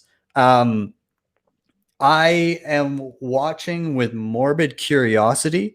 It's weird. Early on, for quite some time, I've been looking and I've kind of expected Trump to take it again. I think, and the reason I look at that is I kind of think that the polls, when you're face to face with an individual asking you who you're voting for, I think a lot of people that lean towards Trump are not as likely to admit it. And that's what we saw like last time around. Like the polls were so off, it was insane. But also the other interesting thing is the way in which they were able to advertise last election, particularly the Trump campaign. The way it was done was, I don't know and I mean, from a marketing standpoint, it was brilliant. As far as how it worked was, so Cambridge Analytica, I don't know if you guys kind of followed up on what happened there, but effectively, if you were on Facebook or whatever, and you got one of those little quizzes of like, what personality are you, or what character on this show are you, and you would answer a little quiz, but in the terms and conditions of those quizzes, it effectively said, what if you partake in this, you're allowing us to see effectively any information that you're allowed to see on Facebook. So the people that blocked off their profiles and said nobody's allowed to see except for my friends, you've now given a company permission to go in through your profile and then see all of that information. So in aggregate with that, they had data on every single individual. At that point, what they did is they say, okay, what states are we for sure going to win and what states are we for sure going to lose? Ignore them. Go to all of the battleground states where it could go either way. Then which people are for sure going to vote for us and for sure going to vote against us? Ignore those people. Go direct to the people that are on the fence. And then they just got inundated with memes and like statistics and all of this different stuff, just like inundated to funnel those people towards voting a certain way. And holy shit, did it ever work, because every battleground stage just fell. What I'm worried, and not worried, but what I'm wondering this time is now that that's been done once, and also like Cambridge Analytica is no longer a thing, and that tactic is no longer available in exactly that way. Not only do both sides know how it was done and maybe are implementing it in some neutered way, but again, you can't kind of recreate that. So I'm wondering if that was the edge last time or not, but I really don't know. I wouldn't be surprised either way. And regardless, at the end of the night, I'll be, again, morbidly curious, but I don't give a shit. Yeah. So like you talk about, what state do you go to if you think you're losing? Do you try to pull that state in, mm-hmm. or do you just say, you know what, hell with it? We haven't won California in years since Ronald Reagan. We haven't won New York since this time. I think that's been the interesting thing with Trump this year. 2016, Hillary blew off a lot of the flyover country, as they call it. She blew mm-hmm. off everything from Wisconsin. Guess what? Trump went to Wisconsin. All of a sudden this year, Biden's going to Wisconsin. But I think what's been fascinating about Trump on this campaign, man, there's a lot of turnout in California, a lot of turnout in New York. And I'm not saying he's going to win those. I'm just saying he's going to places that other presidents, like you say, would never thought of going before because, oh no, I don't have a chance there. So yeah. I find it fascinating. He did 14 rallies in like 38 hours or something. He was just flying across the country and putting it out there. I think that's fascinating. Yeah, so we'll wait and see. I think it'll be, it'll be tied up in some sort of litigation, for sure. Yeah, that's to me that's like my nightmare scenario. Watching that, yeah. and then it coming down to it, and then being like, yeah, we got to recount. Now we're going to recount. Yeah, it'd be like a replay of the Bush and Gore. Bush Gore. Nobody remembers the runner-up. Yeah. Well, but just like this evening, it could be the same. Gore was announced the winner. The media wanted him to win until they actually got all the votes in. So I'm fascinated going forward on this. So get your popcorn ready. Tonight is going to be mind-blowingly interesting. Like, because it's not only about who is winning, it's also about, will we even see a winner tonight? What kind of fight are we going to see? Going for, is it going to be legal? Are people going to go to the streets and riot? Yes, of course. It's really this. Get your popcorn ready. They're already boarding up Washington D.C. They're boarding up these. Do you know why they're boarding them up? It's not because Trump supporters are going in there. They're waiting for Antifa. They're waiting for BLM to go in and tear stuff down again. I think it's with the U.S. right now. Everything is so divided that I think there's a book called The Sovereign Individual, and it talks with the information age and with the advent of kind of self-sovereign money and everything like that, that it's very, very difficult with an overreaching nation state trying to govern all of these smaller like municipalities or states and trying to have their fingers in everything and understand the needs of localities and the nuance of like Main Street America in all of these different places. And so what they posit in the book is that you're going to see with the advent of the information age and with the advent of self-sovereign currency, a kind of destruction of large nation states and a drive towards more local government and smaller government. And I mean, I think there's no better point to look at than the US. Like from state to state, each state kind of knows what they want to do. And you also see competition between the states. You see a mass exodus from California and people are going to Texas. Right. Well, and so I was going to say here. So here's the problem. Yeah, from California, because I had parents that live in Colorado. They leave California and they go to Colorado and Texas and everything. But guess what? They vote for the same failed policies that led them from California. Yeah. But you're absolutely right. When it comes to that's a beautiful thing in the U.S. Federal law versus state law. That perfect balance. What's the best way you can do it? And that's what we have. And we talk about when it comes down to the electoral college, for example, where you try to maximize the rights of small states, also find a way to have the rights of the large states. I think it's beautiful. Two senators for every state. Your House of Representatives is determined upon the population of your state. And I think it's fantastic. So even though, for example, you can lose a presidential race by popular vote in a straight democracy, we're a representative republic. You can win because of the rights of all the states. And not many people recognize that. I like the to put forth another model. I like the idea of a meritocracy citadel model. Everybody in Bitcoin always talking about citadels, but I mean, it's kind of like what played out with Bitcoin and other cryptocurrencies, other altcoins is, listen, this is the way we're doing things. If you like it, stay. If you don't, go to a competing model. And so what we saw was this mass, like 90% of everything is Bitcoin now. Because that's the one that's the most successful. I like the idea of first of all, free passage of people to come and go wherever they please, but competing models of, hey, this is how we're going to do things in this state or this country or this citadel or whatever it is. Right. I like that idea where somebody can say, hey, these guys they've got a great standard of living here. It's beautiful there.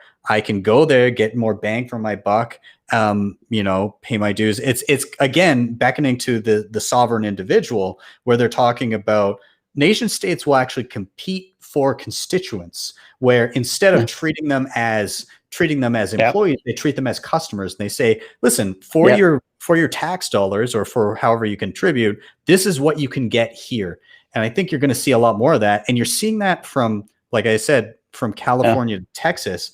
But as you mentioned, you're worried about people coming from the failed states and then voting for the same failed policies in the successful states and bringing them down with it. And in like a citadel kind of model, a meritocracy, that doesn't happen, because if people don't like the way things are, then they go to a competing constituency.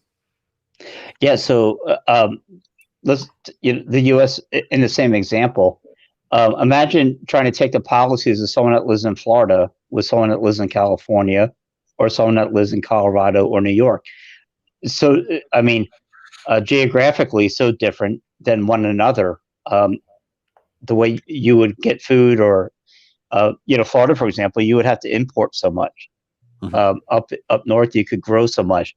In the Midwest, you could have your wheat. So, yeah, I find it fascinating, because every country or every state within our country, they have their own needs, and they deserve a voice, a proper voice. Yeah, 100%.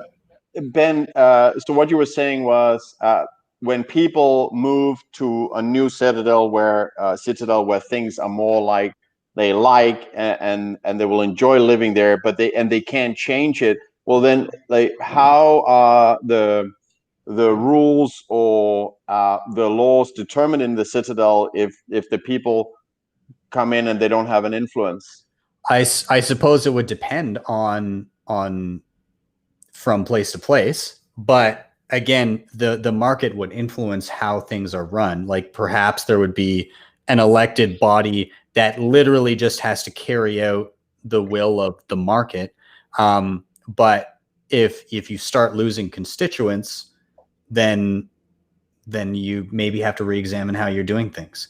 So yeah, like, there would be a degree of influence from constituents. I'm not sure exactly how you would go about doing things, but again, like you could have almost like the Constitution for each, but more localized, more, you know, policy based on local needs, as opposed to this overarching kind of out of hand state that's trying to control everybody. It like there's 330 million people in America.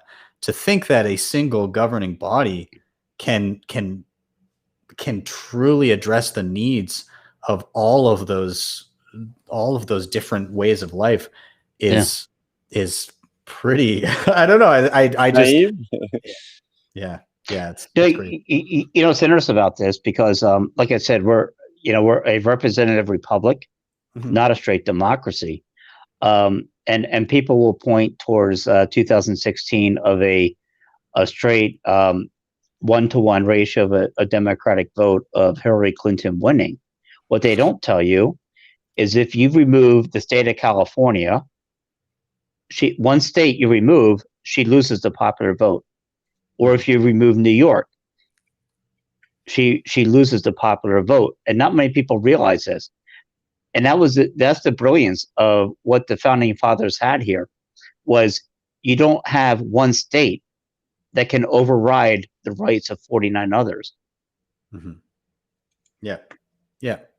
I agree. And I think, yeah, it's very interesting though, just given that when you look at the kind of two-party system and the stark contrast of like the contrast and the opposition and the polarization that you have of everybody, it's just it's difficult. I don't know if it will get back to a place where people are a little bit closer together and can see eye to eye on at least some aspects. It doesn't seem like we're at all headed in that direction anytime soon. That's why we have Bitcoin, man. Yeah. That's why I have Bitcoin, because I don't think so either. Yeah. So I focus on Bitcoin, try to stay away from politics as much as possible. Yeah. I've heard a lot of people say like a lot of their friends are super down about everything and so, like almost like depressed about world news and economy and lockdowns and like the election and stressed about that. And by and large, a lot of Bitcoiners that I've encountered, they're like, things are great. Love it. Everything's awesome. Because you see promise in this thing that can transcend our current kind of world infrastructure. It can transcend what we have and do something better, or at least give people more of a say in how they run their own lives, to the point where, again, something like an election is at least in part made obsolete. Right. Bitcoiners be like, just living the dream. Just living the dream. Exactly. I might, if you don't mind, I might hit the bathroom and then join right back in. All right. If you got to reset the node, you got to reset the node. That's what we call it. So quick reset. Got to clear the mempool. Right. Well, we'll get you back in when you're back. Definitely take your time. Okay, cool. There we go. What's up, Pubby? What else should we be talking with Ben about? Should we do the regular hyper Bitcoinization expectations to bull run? I mean, we love talking numbers. I love talking numbers. Yeah, we can get his numbers. I have no idea where his thoughts are, if he's conservative or not. You know, I'm quite bullish. Was there anything we talked about earlier, or that we sent out earlier we thought about we could talk about? I don't remember. Who cares? I love that our conversations just go with the flow, and check in the chat for potential questions. as well. Yeah, like questions. Really interesting discussion. He's really great, BTC Benny, and recommend everyone follow his Twitter. It's down below on YouTube in the description. and also his YouTube channel. He's got 33,000 subscribers for a reason. He's doing great content. Yeah, he's definitely worth following, getting some knowledge. How are things with you, PUBLORD, overseas currently?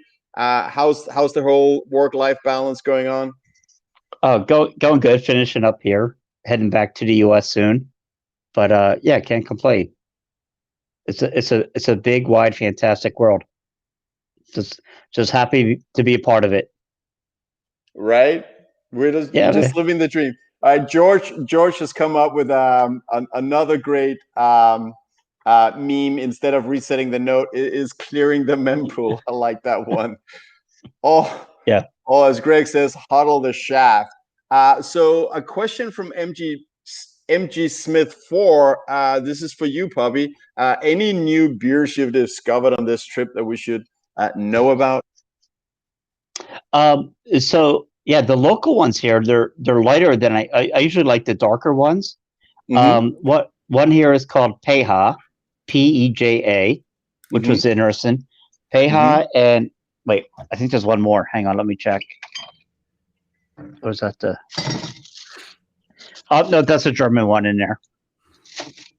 I love how we hear the clearing, like the cling of the sound of the bottles. Yeah. Hey, yeah. Pay has a local one here. Right. Yeah. They also they like their German beers here as well. So we also have At least it's very straight that you're bringing up beers that are not yet opened. Imagine you show like 17 different beers in the whole empty. Hey, so there is a question from George. What's the best mobile wallet? This is definitely, we want to hear your opinion, Ben. But also, when you answer that, I'd also love to hear, what do you think is the best Lightning Network wallet if people want to do both, like on-chain and Lightning Network, that it works seamlessly or whatever? What's your input on that? Before I answer that, I just have to appreciate the comments in the chat. Somebody told me to hodl the shaft, and somebody said to coin join the streams. So thank you for that advice. I really enjoyed that. This one on the screen, you can see it on the screen right now. I really like this one, clear the mempool. So we have gone from resetting the node to now we're clearing the mempool, or hodl the shaft, or coin joining the streams. We never said this was a highbrow show, my friend. Yeah, exactly. That's okay. It's right up my alley. Okay, so mobile wallet. My go-to mobile wallet for on-chain is Blue Wallet. So I use that the most. It's my go-to day-to-day. But two others that I really enjoy are Blockstream Green and Samurai Wallet. And so the reason I utilize those is because they're Bitcoin only, but they also have kind of all of the major features that I'm looking for out of a mobile wallet, which includes, like really good control over my fees, making sure that they're BEC32, which just means that the address type starts with a BC1. And that ensures that when you're sending back out, you're the most efficient with your fees. So you'll pay the least fees for the same transaction. And then they also have RBF, which is called replace by fee. So that means you can set a low fee for a Bitcoin transaction if you're not in a rush.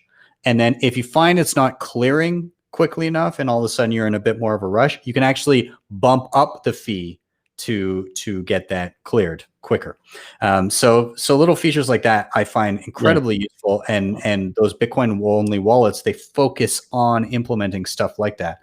When it comes to Lightning Network, there's two that I really like. One is called Breeze, BREEZ, and the other one is called Phoenix Wallet. And both of those. So I initially, when I got into Lightning, I was doing all the, managing channels, everything all on my own. These wallets automate all of that. So the beautiful thing about this is, first of all, they're non-custodial. So you're not having somebody else hold your Bitcoin on Lightning for you. It's yours. The wallet itself is a Lightning node. But everything is automated. So like for these wallets, if you want, you can pull up a regular Bitcoin address and have somebody send you a regular Bitcoin transaction, but it auto swaps into Lightning. It opens all the channels, it does everything for you. And then anytime you see a Lightning address, you can send direct to it. But if somebody you want to send to, or a merchant you want to send to, doesn't have the Lightning Network, you can scan a regular Bitcoin address and send out, and it will also auto swap to Bitcoin on the main chain. So everything is kind of automated, and it just does it. It inherently knows what you're scanning, what you're trying to do. And so it's I like that aspect of it. Is it just kind of keeps it efficient in the way that you don't have to think about anything. You just scan and go. And that's beautiful. I love it. That sounds really cool. Which wallet was this that automated everything? So one was called Breeze and the other one was called Phoenix. And both are, I Both think, do this. Yeah. And I think Breeze is on both, is on iOS and Android. I think Phoenix is only on Android right now, but I could be mistaken on that. All right. So with these wallets, so which ones tie into something like a cold card, or because that's important too, because I know Wasabi, I think, is the primary one, and it's laptop only. I'm looking for something I can do from my phone, from Cash App on my phone, and tie in a hardware wallet straight in. So yeah, go ahead. So when it comes to hardware via a mobile phone, if you're on iPhone, you can't plug anything into it. iPhone won't allow for third-party hardware to be plugged in and utilized through the phone. You can use a Ledger Nano X with their native app and Bluetooth. A lot of people don't like the idea of Bluetooth, but if you're on the go, that's pretty much the only option you have with iPhone. With Android, there's more options. I think you can use things like the Ledger. I'm not sure about the cold card on Blockstream Green, but I know with Blue Wallet, I believe you can do PSBTs with partially signed Bitcoin transactions using the SD card on your phone. Or you can use the Kobo Vault. This is one of the nice things about Kobo is you can import it to Blue Wallet, and you can just scan QR codes back and forth to do transactions with hardware. So that's really beautiful. And that actually will work on iPhone. So that's really, really nice. So I guess you do have another actually much better option than utilizing Bluetooth with a Ledger on an iPhone. Kobo with QR codes, air gapped, is great. But when it comes to Lightning, the thing about Lightning is there's no such thing as hardware in using Lightning. Reason being is that the funds are locked in a channel between you and another person, and that channel needs to be able to close at any point.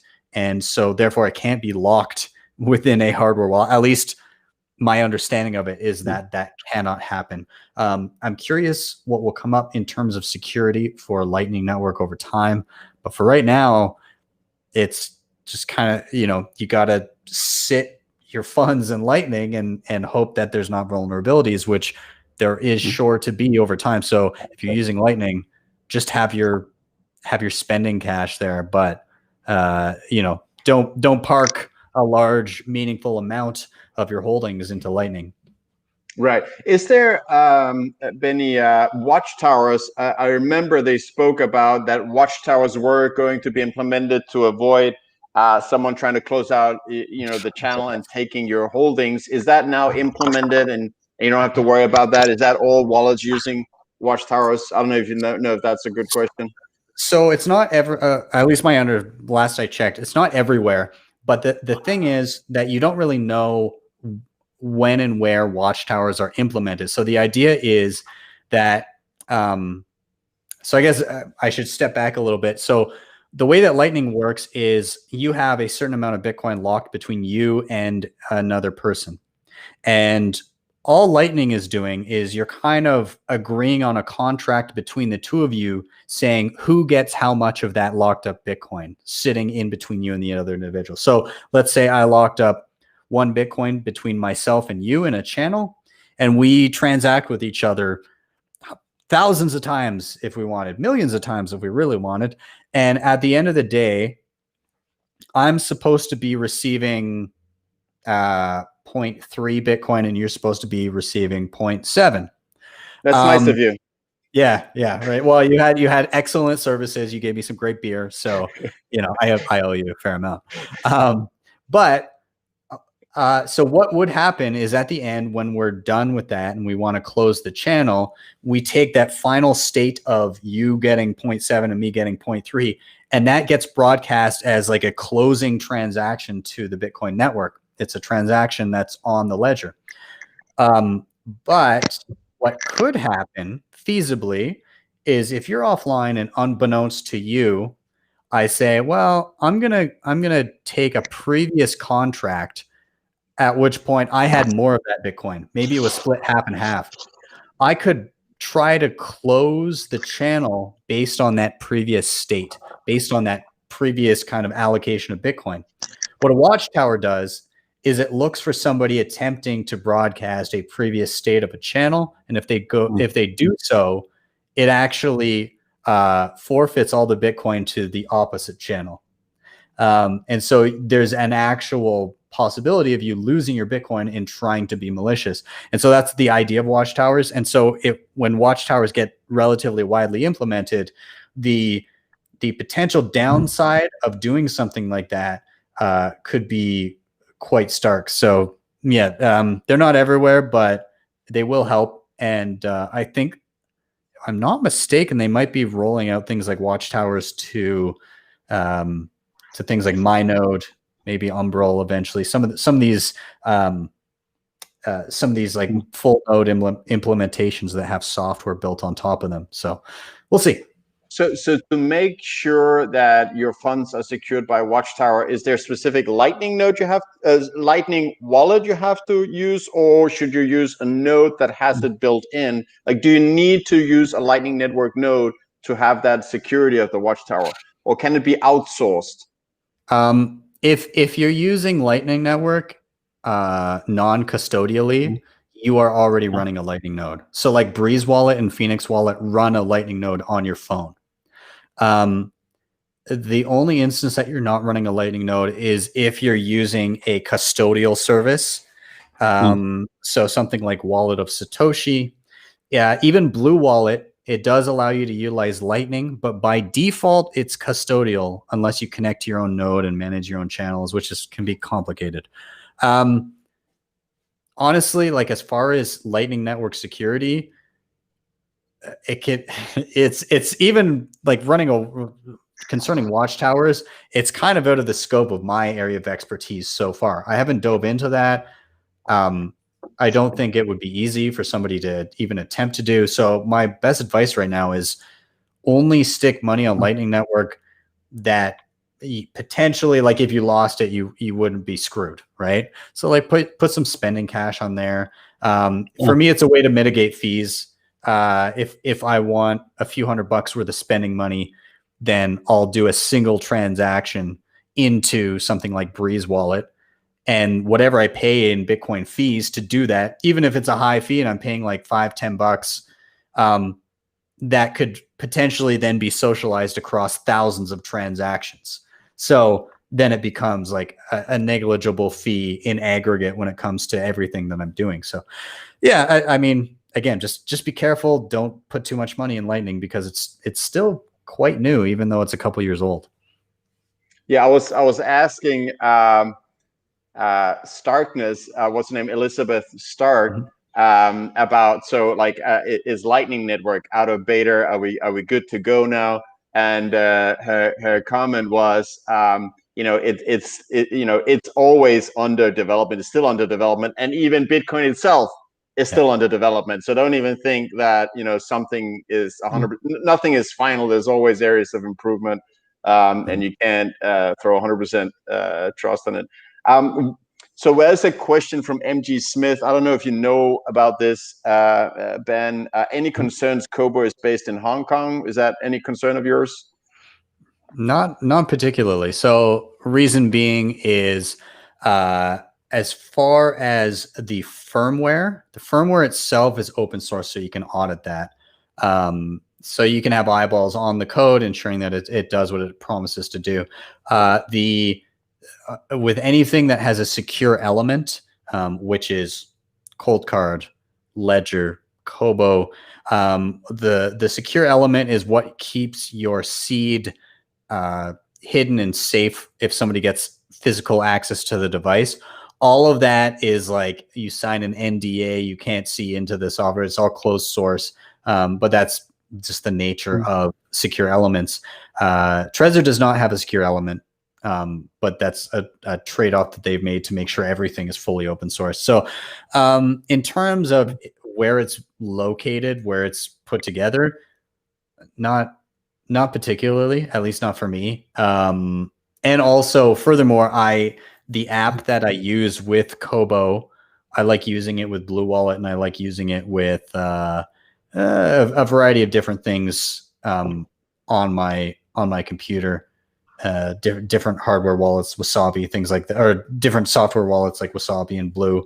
So yeah, no, I mean it's kind of getting to the point where as long as you can audit a large part of what's going on, then in general, you should be okay. But again, mitigate your risk. I myself utilize multiple different hardware wallets.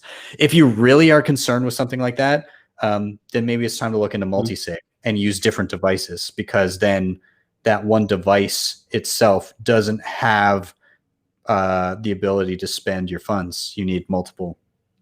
Right. All right, so I want to wake up Puppy a little bit here. I'm thinking maybe we can talk a little bit about price. Yes. No, I got a contact lens that's going crazy over here on me. It's bothering me. No, we're good. No, okay. So we'll talk now about price. I want to jump in because Lightning, of course. It's all about them spending. I'm just going to reset the node that I have and get another cold one. So if you guys keep talking about your questions on Lightning Network, we can talk price when I'm back. No, don't be sorry. We're good. Be right back. Cool. No, I lost the contact halfway through the show there. I'm trying to get it figured out. So Lightning, of course, was interesting because what a great, it's the medium of exchange value of Bitcoin. And Andrews and I go back and forth, and I always tell him, I said, I'm still stuck in the store value proposition, because at the end of the day, these companies coming in, they put it on a balance sheet. They don't have to do anything with it. Lightning will come. So what are your thoughts? At what point does anyone really have to spend it? At what value can you hold Bitcoin on a balance sheet or as a reserve status? I mean, can you have a $200,000, 300,000 Bitcoin that does nothing but just sit on a balance sheet? Yeah, I mean, like it depends on each individual's, and I guess like when it comes to companies, obviously they're looking at it from a store of value perspective. I am largely looking at it from a store of value perspective, but I've integrated that into my life to the point where a minimal amount of my income is in dollars and the rest is all Bitcoin. And so because of that, it necessitates me looking at avenues through which I can, mitigate fees. And that's fine. For most people, you're not going to be moving it around a lot if you're treating it as a store of value, as the majority of people in Bitcoin are. But those that do need to do those small transactions, that need to worry about fees, there you go. Lightning. That's what is available right now, and it's getting better. You can also migrate to something like Liquid Network, although do take into account that Liquid Network you're not actually holding Bitcoin. It's a one-to-one peg, and it's less risky than something like wrapped Bitcoin on Ethereum, but there is still a model where you're trusting a federation of different companies to hold that for you in like a multi-sig contract. So you're one of the first people I've met that excuse me, uses Bitcoin on a what I would call an everyday basis, because you use it as a nice. You use it as a medium of exchange more than others. But the rest of most people HODL, they hold in dollar cost average. So like what are the tax implications of this? So for you? I mean, I'll find out more when I talk to my accountants in the new year. Yeah. So it kind of depends on how you're treating it. So when I get paid, whatever is going to bills immediately comes out of that. So that it's, obviously I have my savings that sit away and don't move. And then I've got my income. And so I shall see how they handle that. I may end up getting screwed, and they treat the entirety of it as a first in, first out kind of situation, in which case there's a shitload of tax implications there. I don't think that they'll be able to go down that route forever. That's also why I'm very conservative with what I spend. Again, having moved to Bitcoin specifically as my main source of income, it makes me much more conservative in what I spend.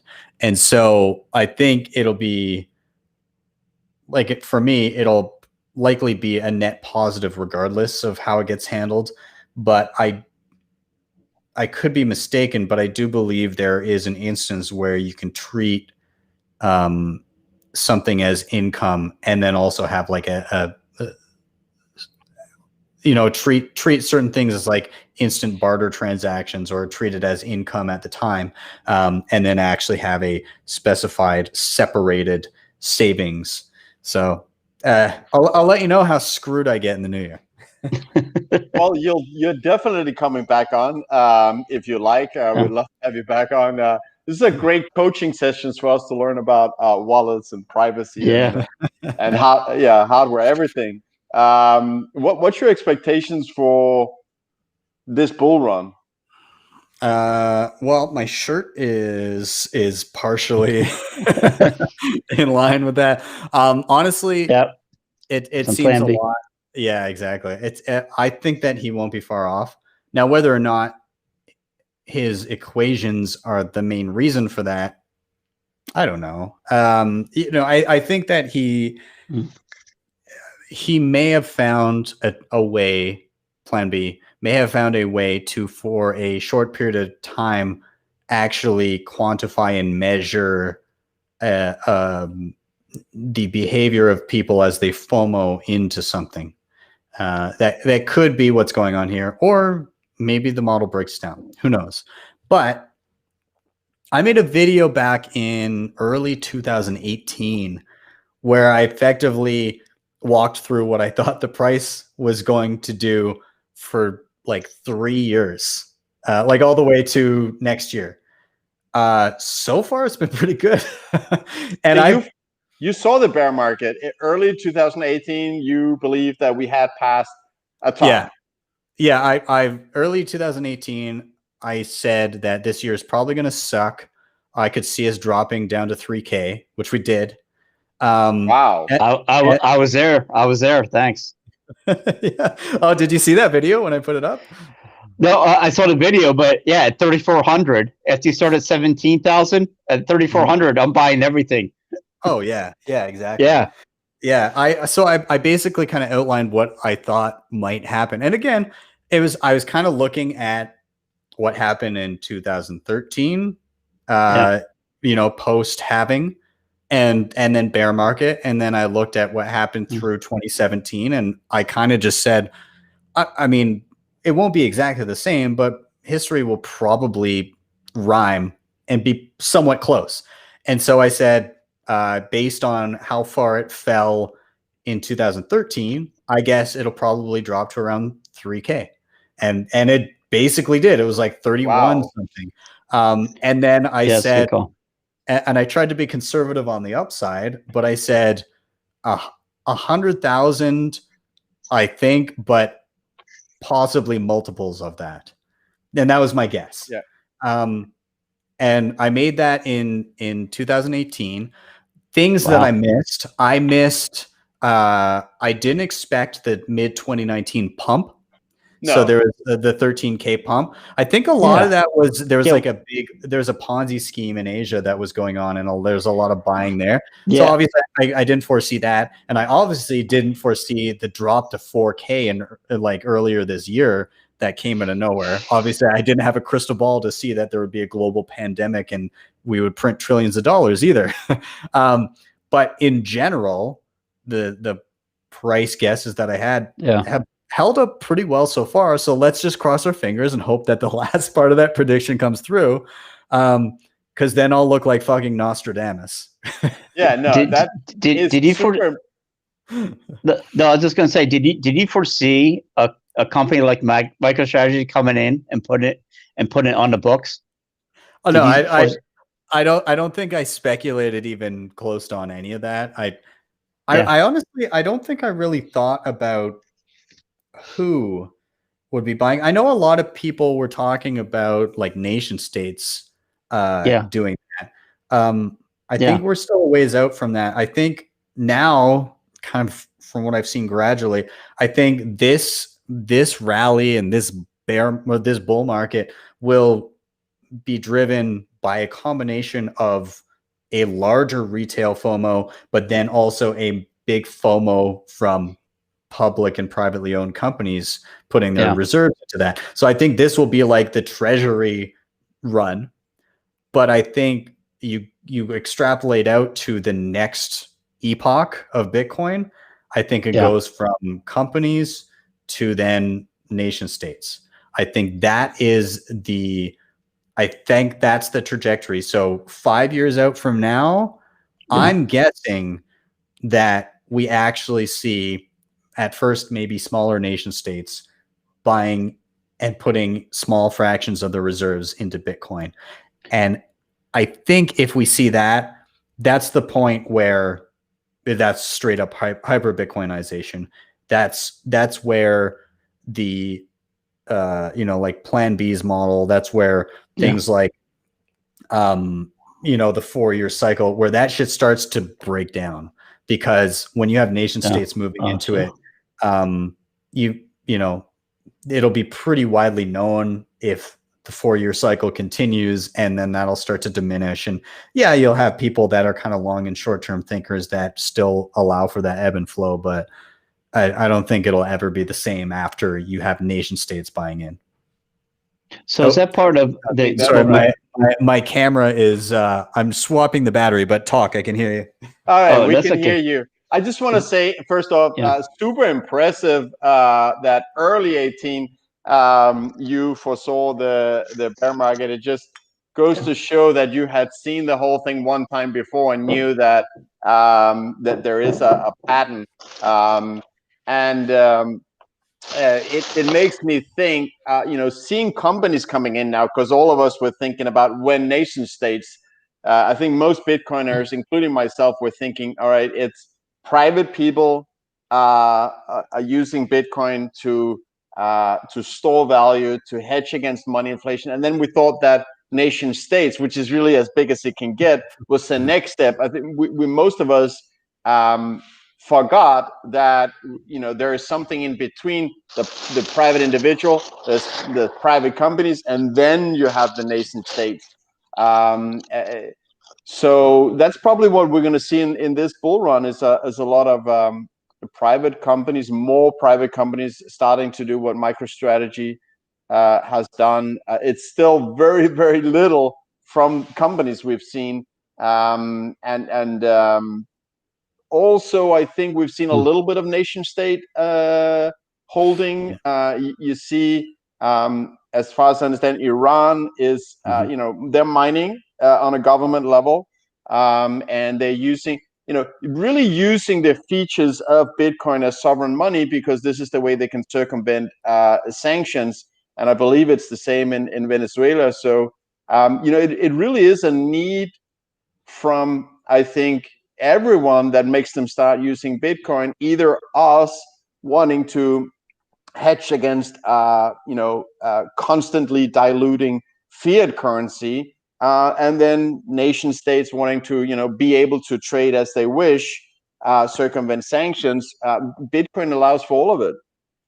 Yeah, I mean, what I wonder with Iran doing what they're doing, I wonder if it becomes if Bitcoin is entrenched enough to prevent this from being something that Western nations perceive as a threat. I wonder if we've gotten past that point. I mean, I kind of think yes, in that, you're already seeing regulations out of Wyoming happening, allowing for kind of like institutionalization of Bitcoin. But in that sense, do they then push for by default custodians, things like that? Do they make self-custody illegal? I don't know. I don't know the answer to that thing. I do think that would be incredibly difficult, given that over 18 million Bitcoin already exist. So how do you when there's only like a less than 3 million yet to be mined, how do you crack down on the majority of the Bitcoin that are already out there? I don't know. I don't know the answers to those questions. But to me, the genie is out of the bottle. Right? I mean, you're not stuffing this back in anywhere, especially when it's on a publicly traded company's balance sheet. There's nothing else you can do with it. Now it's a waiting game, and you're gonna find companies that are going to take that chance. You talk about setting the floor or Michael Saylor. Look, man, like I said, they took the risk factor out of all of it for these companies. They took the risk. Look, someone else has done it, and they're up 20%. Everyone else is lining up right now. It's just a matter of time. So, yeah, this next year is going to be fantastic to see, because especially with Plan B and all of this, and everyone says, well, that's impossible, 100,000, 288, whatever. What they're not seeing is the game theory play out. It's the new money coming in. You don't have to have of course 100,000. Yeah, you don't have to have 100,000 people with $1,000. You need one company with a few million.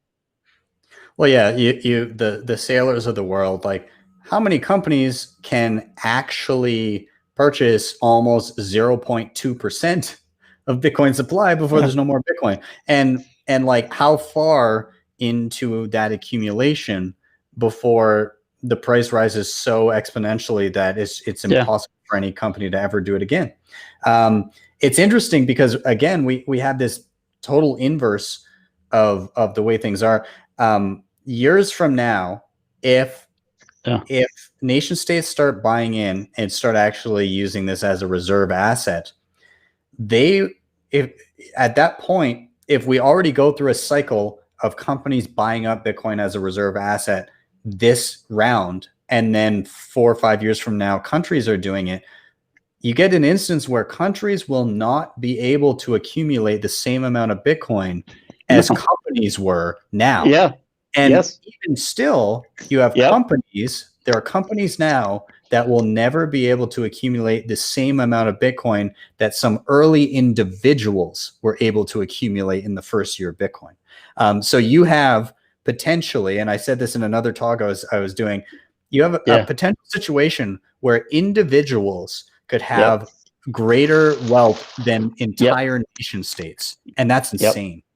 And that will happen, no doubt. There are people that were mining early enough that they have an amount of Bitcoin that there's no way a country can buy up. I think countries should start realizing that, because their central banks print money. Imagine you have a printer, you can just create 10 billion for yourself, and then go out and buy Bitcoin. I mean, they can create 10 trillion if you're a big country. Imagine you can just print money and go out and buy Bitcoin. That's a no-brainer. Game theory has to kick in then. So yeah, and if Apple waits long enough, they won't even be able to buy the amount of Bitcoin that MicroStrategy has. They have 193 billion US dollars in their balance sheet. But if they wait, they won't have the same amount of Bitcoin as 0.2% of total supply that MicroStrategy has. So it's a question from Greg here that I'd love to answer, and also give it over to you guys and hear your opinion. Greg is asking, do you expect a similar drop on the next bear market, or do you think it will drop by a lower percentage than it has in the past? I just want to share that. I think that I do still, and I think this is something we can discuss as well. I do think that there will be another bear market. I'm not 100% certain. It is a moving target. I think there will come a correction, but each time the corrections have become lower. So I don't think it will drop 85% next time. Maybe it'll only drop 70%. And also, if notice, the bear market will be shorter because the bull run takes longer time, and the uptick in price before the halving also starts earlier. So you have two things that are eating away on the period of the bear market from both ends. So I wouldn't be surprised that the bear market, goes from last time it was 12 months, next time it'll only be 6 months, and it will be a much smaller drop. I think, PUBLORD, you seem to be shaking your head and having some input there. Yeah. Can I hear your opinion? Hey man, I'm a big Preston Pish fan, and I'm with him on this one. This is it. Look, after 10,000, because this thing hits 20 and it's gone, and every other company and corporation has seen what's coming in and put it on their balance sheet. They see the writing on the wall when it comes to negative yielding bonds, sitting on the melting ice cube. This is it. This is the one. I'm not saying it doesn't drop a bit as people get out, but I'm saying it's not going to drop that 70% like before. You may get a 20% drop, but that's it. This is a correction. This is the run. No, this is it. This is the epoch it happens. I love it. Yeah. Ben, what's your expectations? Do you think there will be a bear market and a correction, and how much, or if not, tell us. I think it's the same shit all over again. I think we have at least one more run of the same thing. I think we get whatever, 10x, 20x insanity that we get over the next year and a half. And then at the point where everybody's saying, oh yeah, $1 million Bitcoin, it's going to be like, oh wait, no, we're back to 5 digits only. And people will be like, $60,000 Bitcoin. Oh my God, it's the apocalypse. But it's over. Right. And so it's you see the same kind of narrative playing out, and it's always varies a little bit, but you get to the point where, last time it was like 50,000, 100,000 Bitcoin incoming any day now. And then of course we went from 20 down to 3. Now, it wasn't as pronounced as like the 90-something% drop that we saw previously, but 70%. I don't. But the thing is, the 70% will be coming from maybe a few $100,000. So who knows?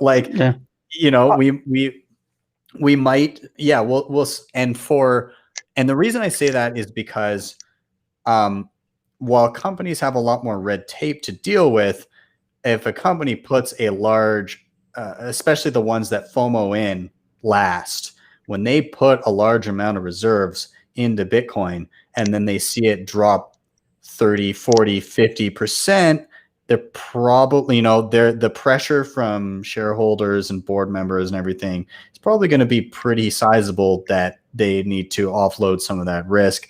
I think we'll see the same, the same, I guess, behaviors that were exhibited by retail investors now exhibited by companies. It just might be it may not be as pronounced because companies are a little slower to act, and are a little less likely to throw around cash as quickly, I suppose. Yeah, the way I look at it is, yes, just like before, all the things are in place for global adoption and Bitcoin being the only money. We are going in that direction, but don't confuse that with the fact that when price goes up 20x or 15x from the previous all-time high, there will be some early people in Bitcoin that have like insane amount of Bitcoin, and they're not only financially independent, they're financially independent maybe times 30, times 50, times 100. And for them to have all their wealth in one asset is just, even though it is the asset with the most promise and the most upside, still, if you're at 50 times financial independence, you need to diversify. And I think that it will do the same as previously. It will trigger that supply from OGs that basically overpowers the speed of demand. And there is this one more correction, but I think it will be the last correction, because after the next halving in 2024, and I believe that the price of Bitcoin by then is forced to go into the millions of dollars. By that time, the global value of Bitcoin will eat up like 30-40% of all money in the world's total market cap. And when that happens, that will cause inflation in fiat currency. Like, we will finally see consumer price index inflation, simply because there's another money that has sucked the value out of the fiat currency. And I think that will be that media attention, global consciousness level aha moment that Bitcoin is here to eat all fiat currencies lunch, and it's the only safe place to store your value. And then it'll be game over for the fiat. So the 2024 triggered bull run is where I see Plan B stock to flow model fails, but to the upside. It breaks, but to the upside. Mm-hmm. Yeah, 100%. I couldn't agree more. Once countries get involved, what else is there? They're the ones making the money. That breaks everything. I'm a little bit more bullish than Anders, obviously. I don't even need the countries. You just need every company throwing on their balance sheet, a balance sheet that they don't want to have to move for years. So it's just for them a store of value. They don't need. They can exchange it if they want for high level type of work, but no one thought about that value proposition in many years. No one ever really thought about that. No one ever foresaw that we were going to have a currency so devalued that Bitcoin was an option. No one ever thought they would see that day. That's how bad the printing has gone. Do you guys think, this is my prediction for the tippy top of this bull market, is after the smarter companies allocate part of their treasury to Bitcoin early on, like the sailors and whatever comes up in early 2021, there's going to start to be this FOMO, and then there's going to be offerings for baskets of shit coins for people to diversify their company treasuries into. And those will be the people that FOMO the worst, because they're getting in the top and putting again, their shareholders, people are trusting, the shareholders are trusting them to make prudent decisions, but they're also they want them to make a move, and they're going to say, oh, we're forward thinking, we're going to buy this basket of shit coins because everything blockchain has merit, and those guys are going to get fucking wrecked. And those are the ones that are going to be dumping on the way down because they made rash decisions, didn't know what they were buying, but they'll be throwing out the baby with the bathwater because they'll be dumping their Bitcoin and their shit coins at the same time. That's my guess. Right. Yeah. So let me just, I'm sorry, Poppy, but I want to just say something here. When I spoke about early Bitcoiners that are 50 times financial independent, wanting to diversify, I'm not saying they're going to buy dirt coins, shit coins, crap coins, call them what you want.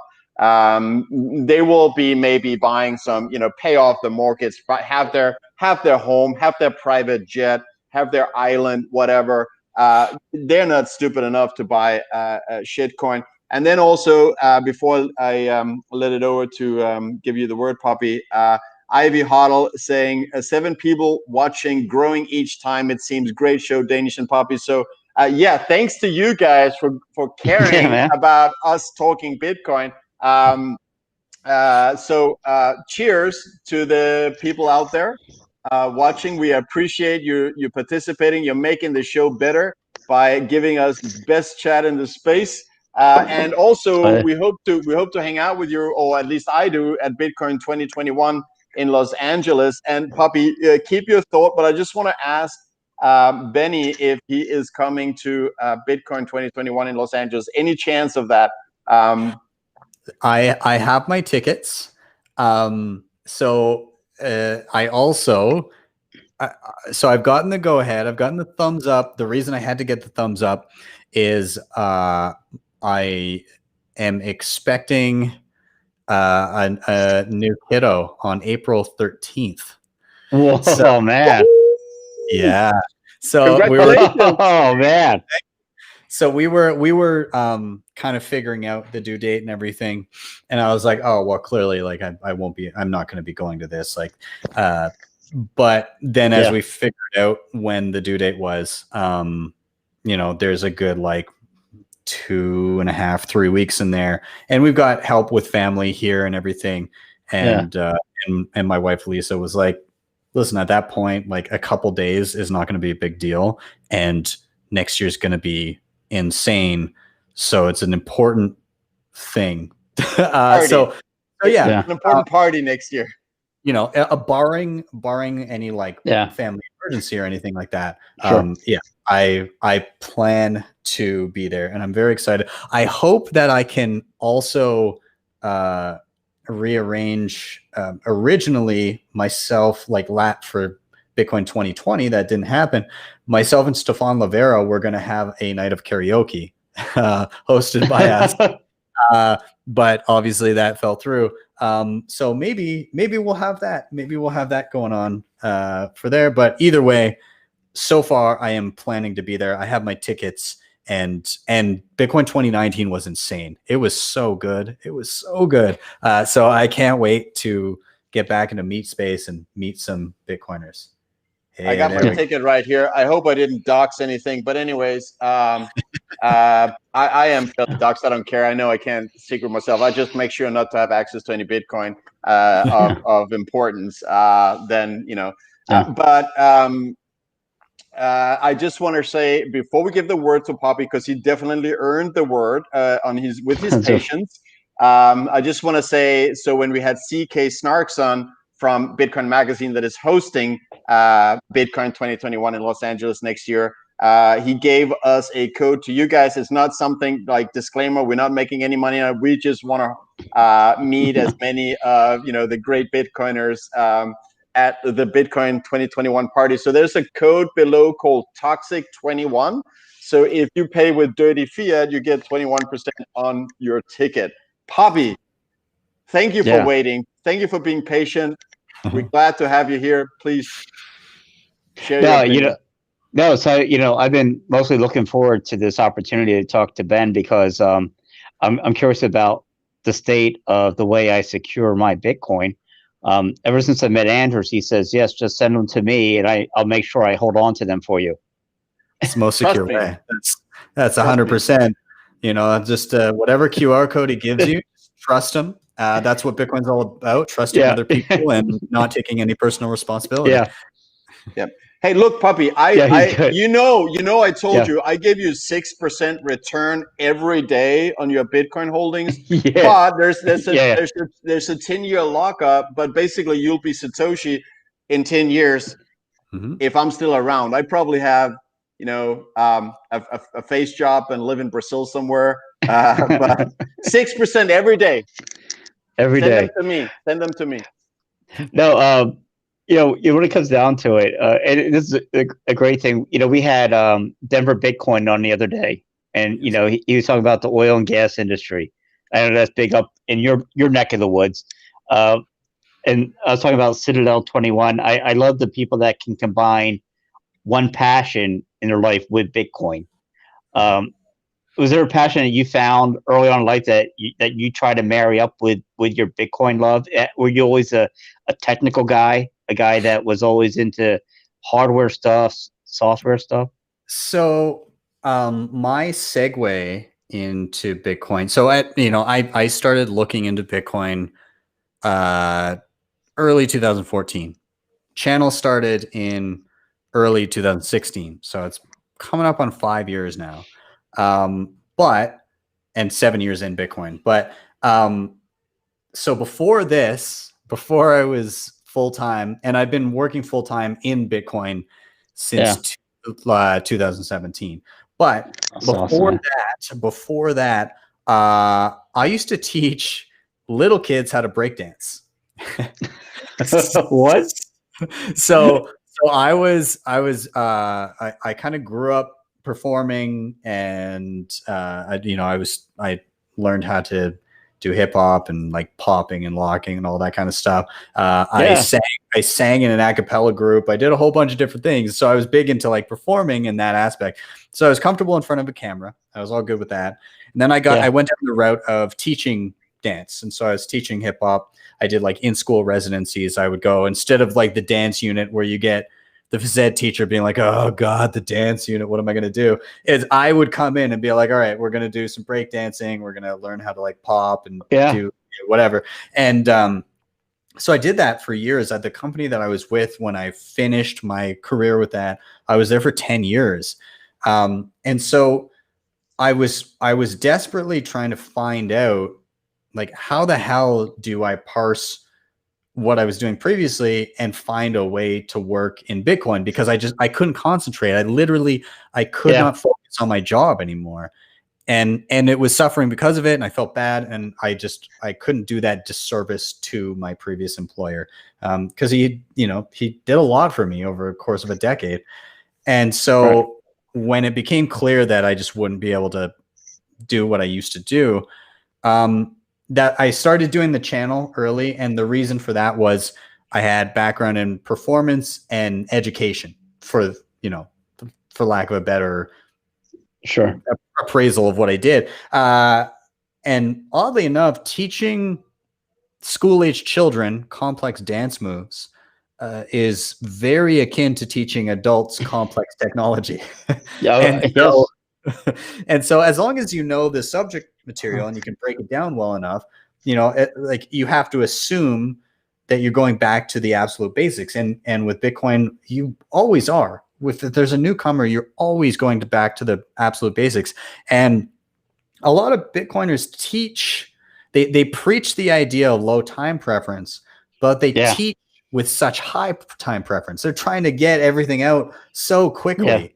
But that's not how you're going to actually achieve your end game. You have to look at it with a lower time preference and take those smaller wins. So like somebody coming in, they don't even understand what Bitcoin is. You got to get them set up easily, and then take those easy wins, those small wins, and figure out the best way to funnel them towards best practices without overwhelming them early so that they throw in the towel. And so that's always kind of been my perspective. I've made mistakes along the way, but I learn and iterate. Wow. And so that's kind of where I'm coming at it from. I was going to say, that's like one of the most interesting stories I think I've heard on our show. That truly is, dude. That is brilliant. Go ahead, Andrew. Sorry.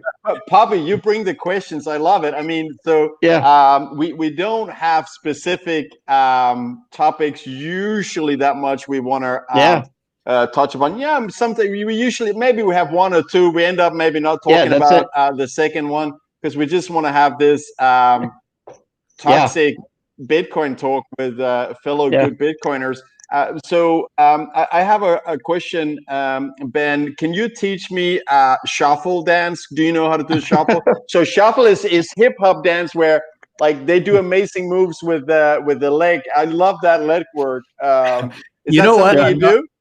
I'm not great when it comes to shuffling. What I tend to teach is popping, all the robotic movement, or making your body basically look like it's melting and like, you know, made of liquid.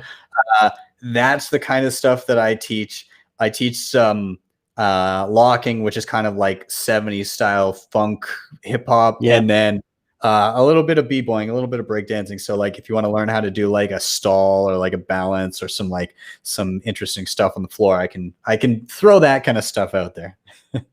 So you know, not to date myself, but yeah, I remember seeing live Michael Jackson when he did the moonwalk and when he blew everyone away. That's all my friends and I would try to do for the next year was moonwalking. So I grew up. That was my era. Like you had the little sheet of cardboard on the ground, and you're practicing your spins. I mean, I wore the parachute pants, everything. So this is cool to hear, man. That's so funny. The funny thing about the moonwalk, it's actually just an optical illusion of where your weight is placed. So like when I can't, it's hard to demo with your hands, but like you've got one foot that's flat on the ground. You've got another foot that's kind of raised up like this.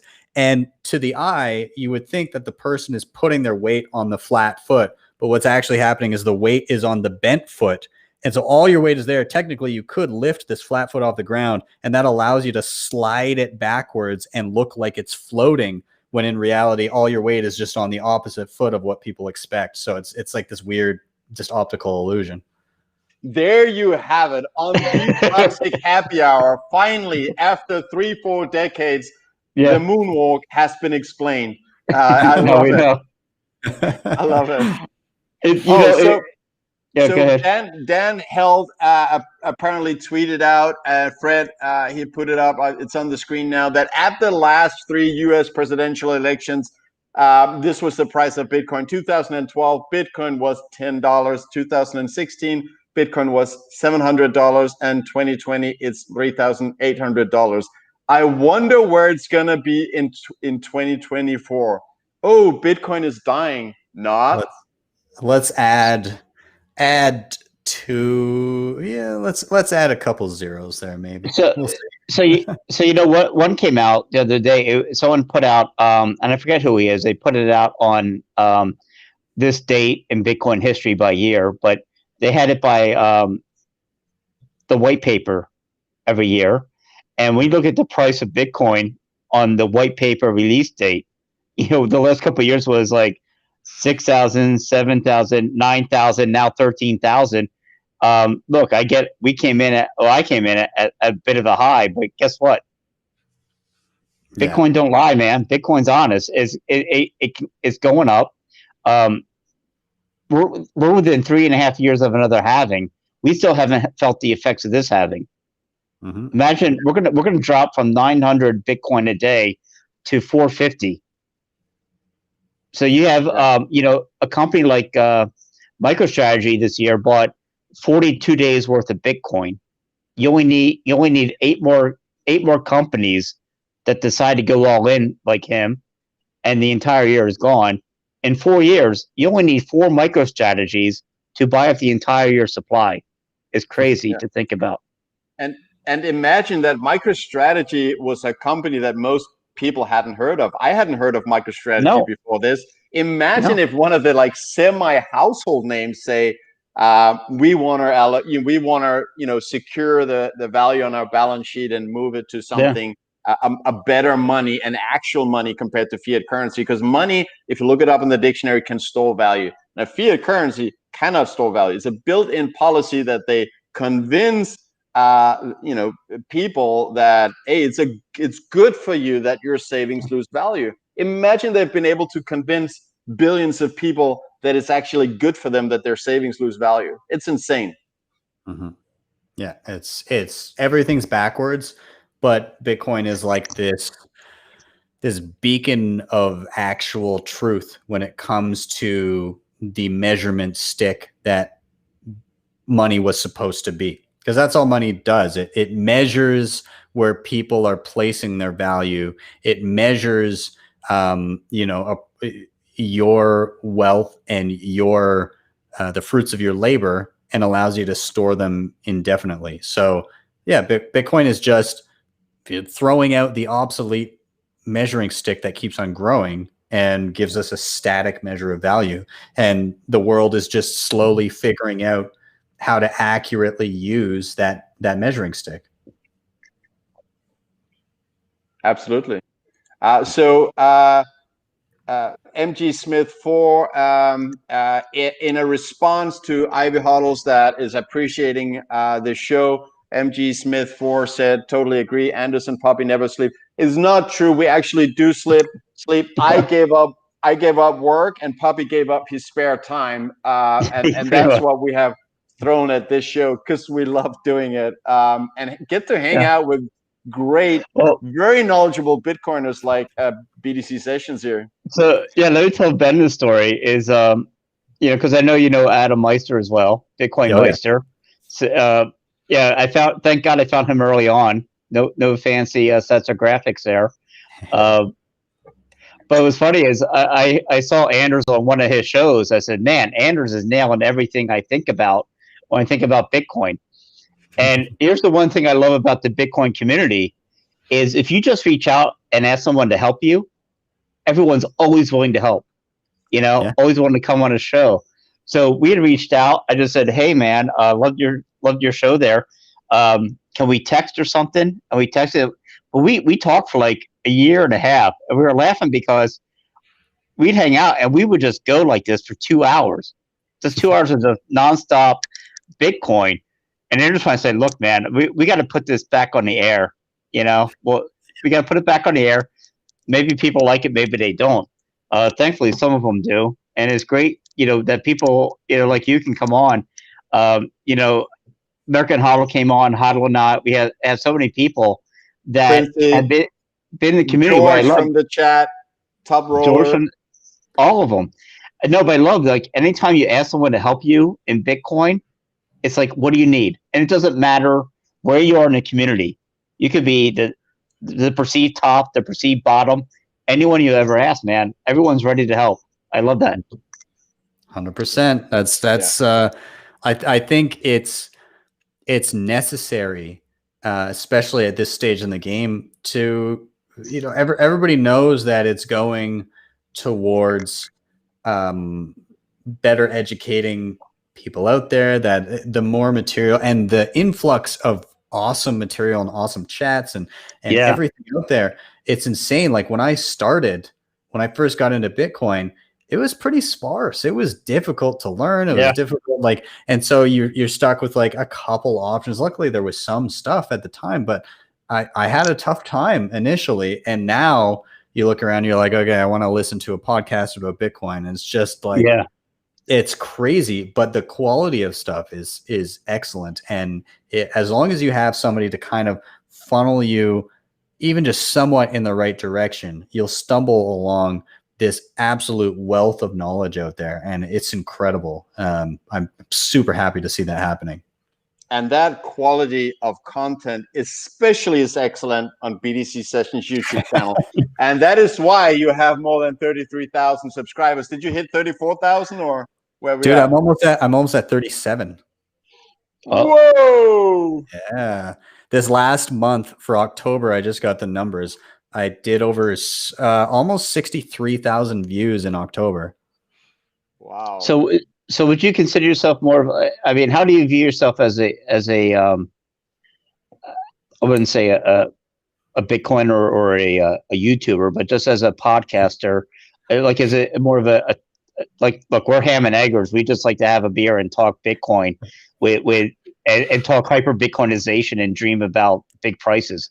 No, but your view, do you have an angle or a view of what you like to do as a podcaster, an educator, or wherever it leads you? I mean, my initial shtick was just straight up.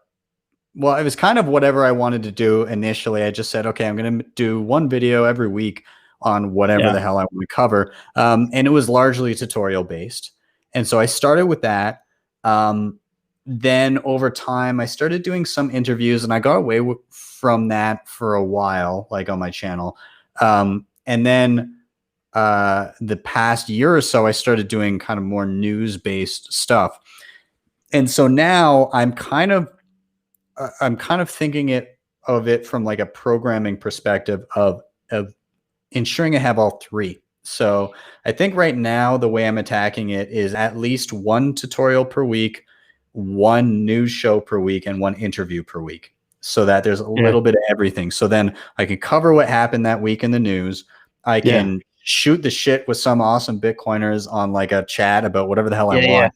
And then I can also make sure that I continue to try and educate people. And right now, as I said before, there's a push towards content for newcomers, because I feel already I can see there's an influx of newcomers, and there's going to be even more.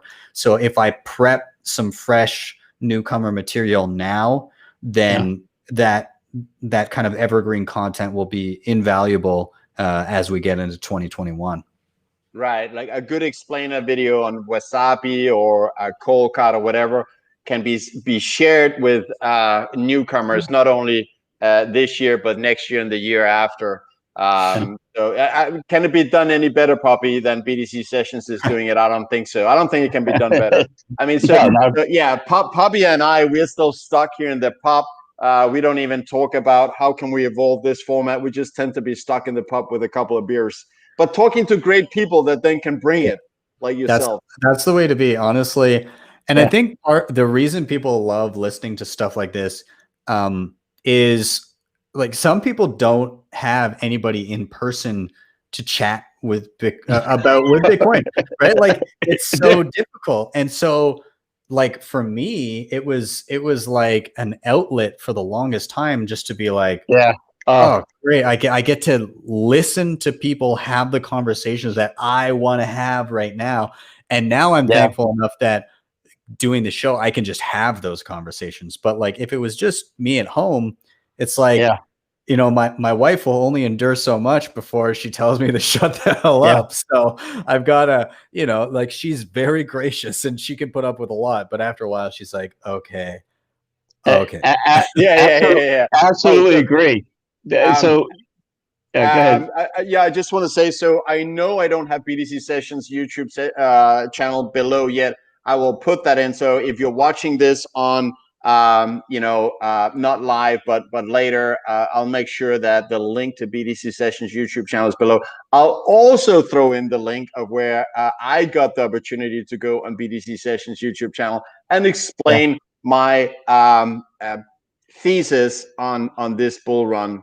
And they're above 200,000. I love what you put in the gift there, banking on $200,000. Absolutely, that top will not come below 200,000. Latest Q1 2022. And before I go grab another beer, Poppy, there's a breaking question from the audience from Bitcoin Cam. Poppy is on water now, or what's this? Where are we at? I have my beer and my water. I gotta take it easy. It's well after 10:30 at night here. Who knows what it goes to? And guess what? I work tomorrow. I get up at 6 a.m. So I gotta, depending where I am in the world, I can only drink so much. That's solid. You gotta respect your work. Definitely. But you know what? What the hell? You know what? He's right. I'm gonna open another beer right now. When you don't fly public jet, you gotta respect your work. Am I right? Yeah. Some jets, some people don't have to pay for. Benny, just sharing information with you that Poppy preferably does not fly public jet. He has access to other types of jets. Am I right, Poppy? Well, you're right, but not for the reasons that you think you're right. I'm no one special. It just happens to be something that I'm tied into on the side. I know. I just love giving you some heat on that because it sounds like you're this OG Bitcoiner with your own jet. No, it's like the guy I accidentally fell into Bitcoin. You could say like in 2013, one of those guys. That's not me. Right. For my work, sometimes we have a jet that picks us up that isn't commercial. So yes. Right. I will just run quickly to the fridge, and then we'll give Ben a chance to share his final thoughts, whatever he's passionate about, although I think we've covered a lot of it. So you guys, you guys keep it going. I'll be right back. Give me a minute. I need to grab another one. I love the comment that I just saw in the chat here, because it's just like this incredible list of people. Is first of all, somebody Fix the Money, Fix the World said found Anders on Ben's video a few weeks ago. That's awesome. And then Bitcoin and Meat said exactly what happened to me. Found Ben, Adam Meister, World Crypto Network, Vortex, Tone Vase, Trace Mayer, Leo, Jenks, Tyler Coates, yeah, and Danish and Pubby. Dude, like, again, you get into the space and you realize kind of like what a tight-knit group of people it is, and by finding one person you get turned on to another, and you kind of go down this rabbit hole of content, and until the point where you're like it's you can't even consume it all, which is a great problem to have.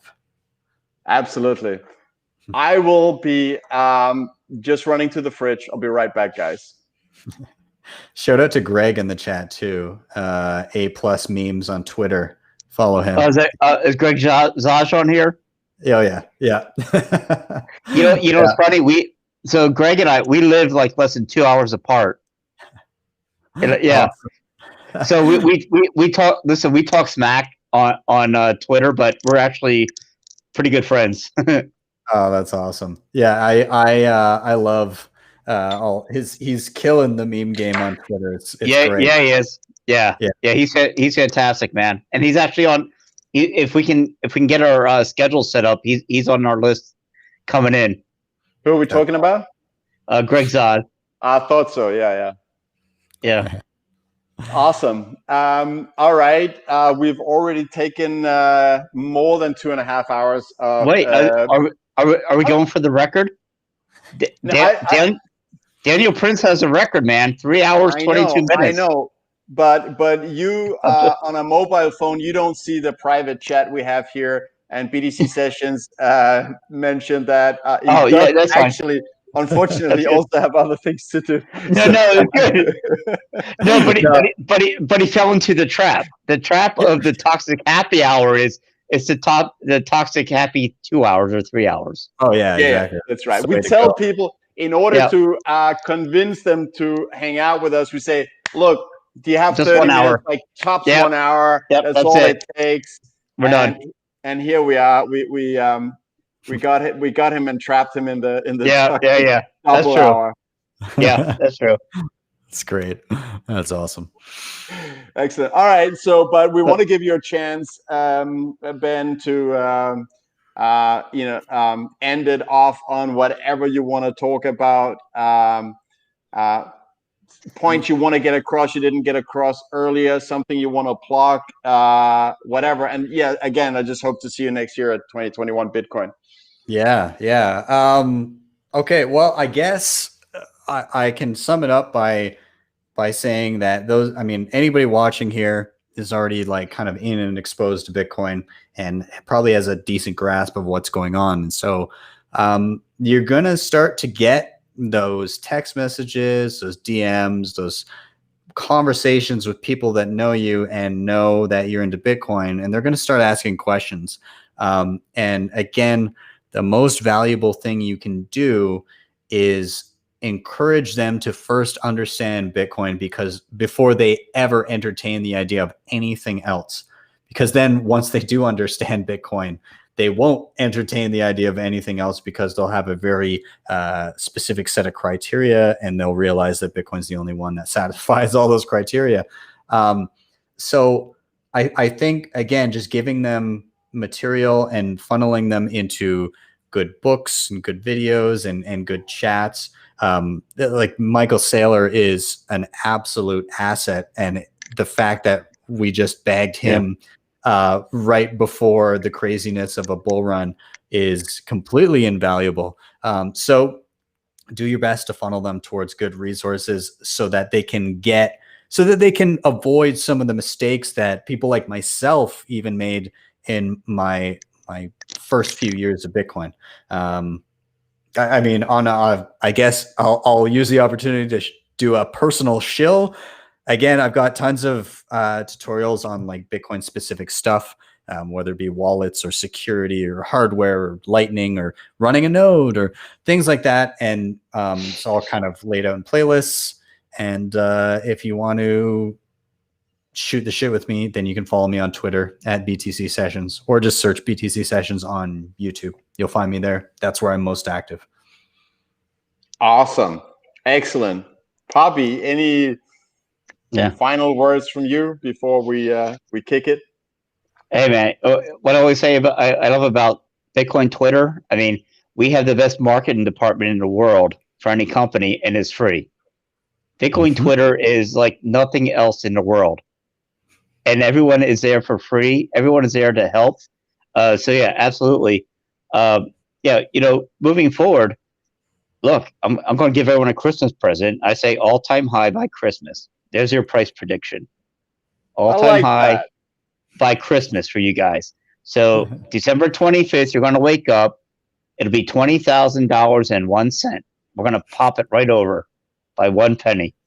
Excellent. No, I'll tell you what. No, Ben. No, thanks for coming on, man. Like I said, I've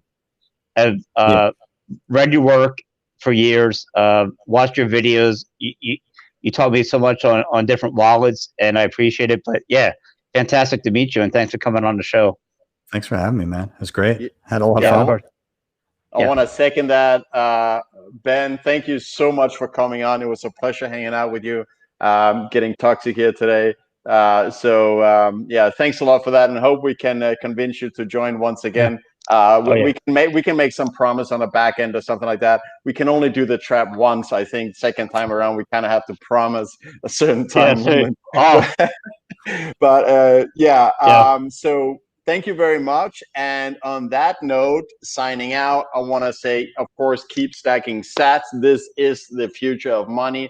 Do not hold more value in fiat currency that you're willing to lose, because don't forget the official policy of fiat currency, which is to dilute value year after year after year. So don't hold more value there than you are absolutely willing to throw in the garbage, because that's the way it's going to go with fiat. On that note, bye. Ciao, bella.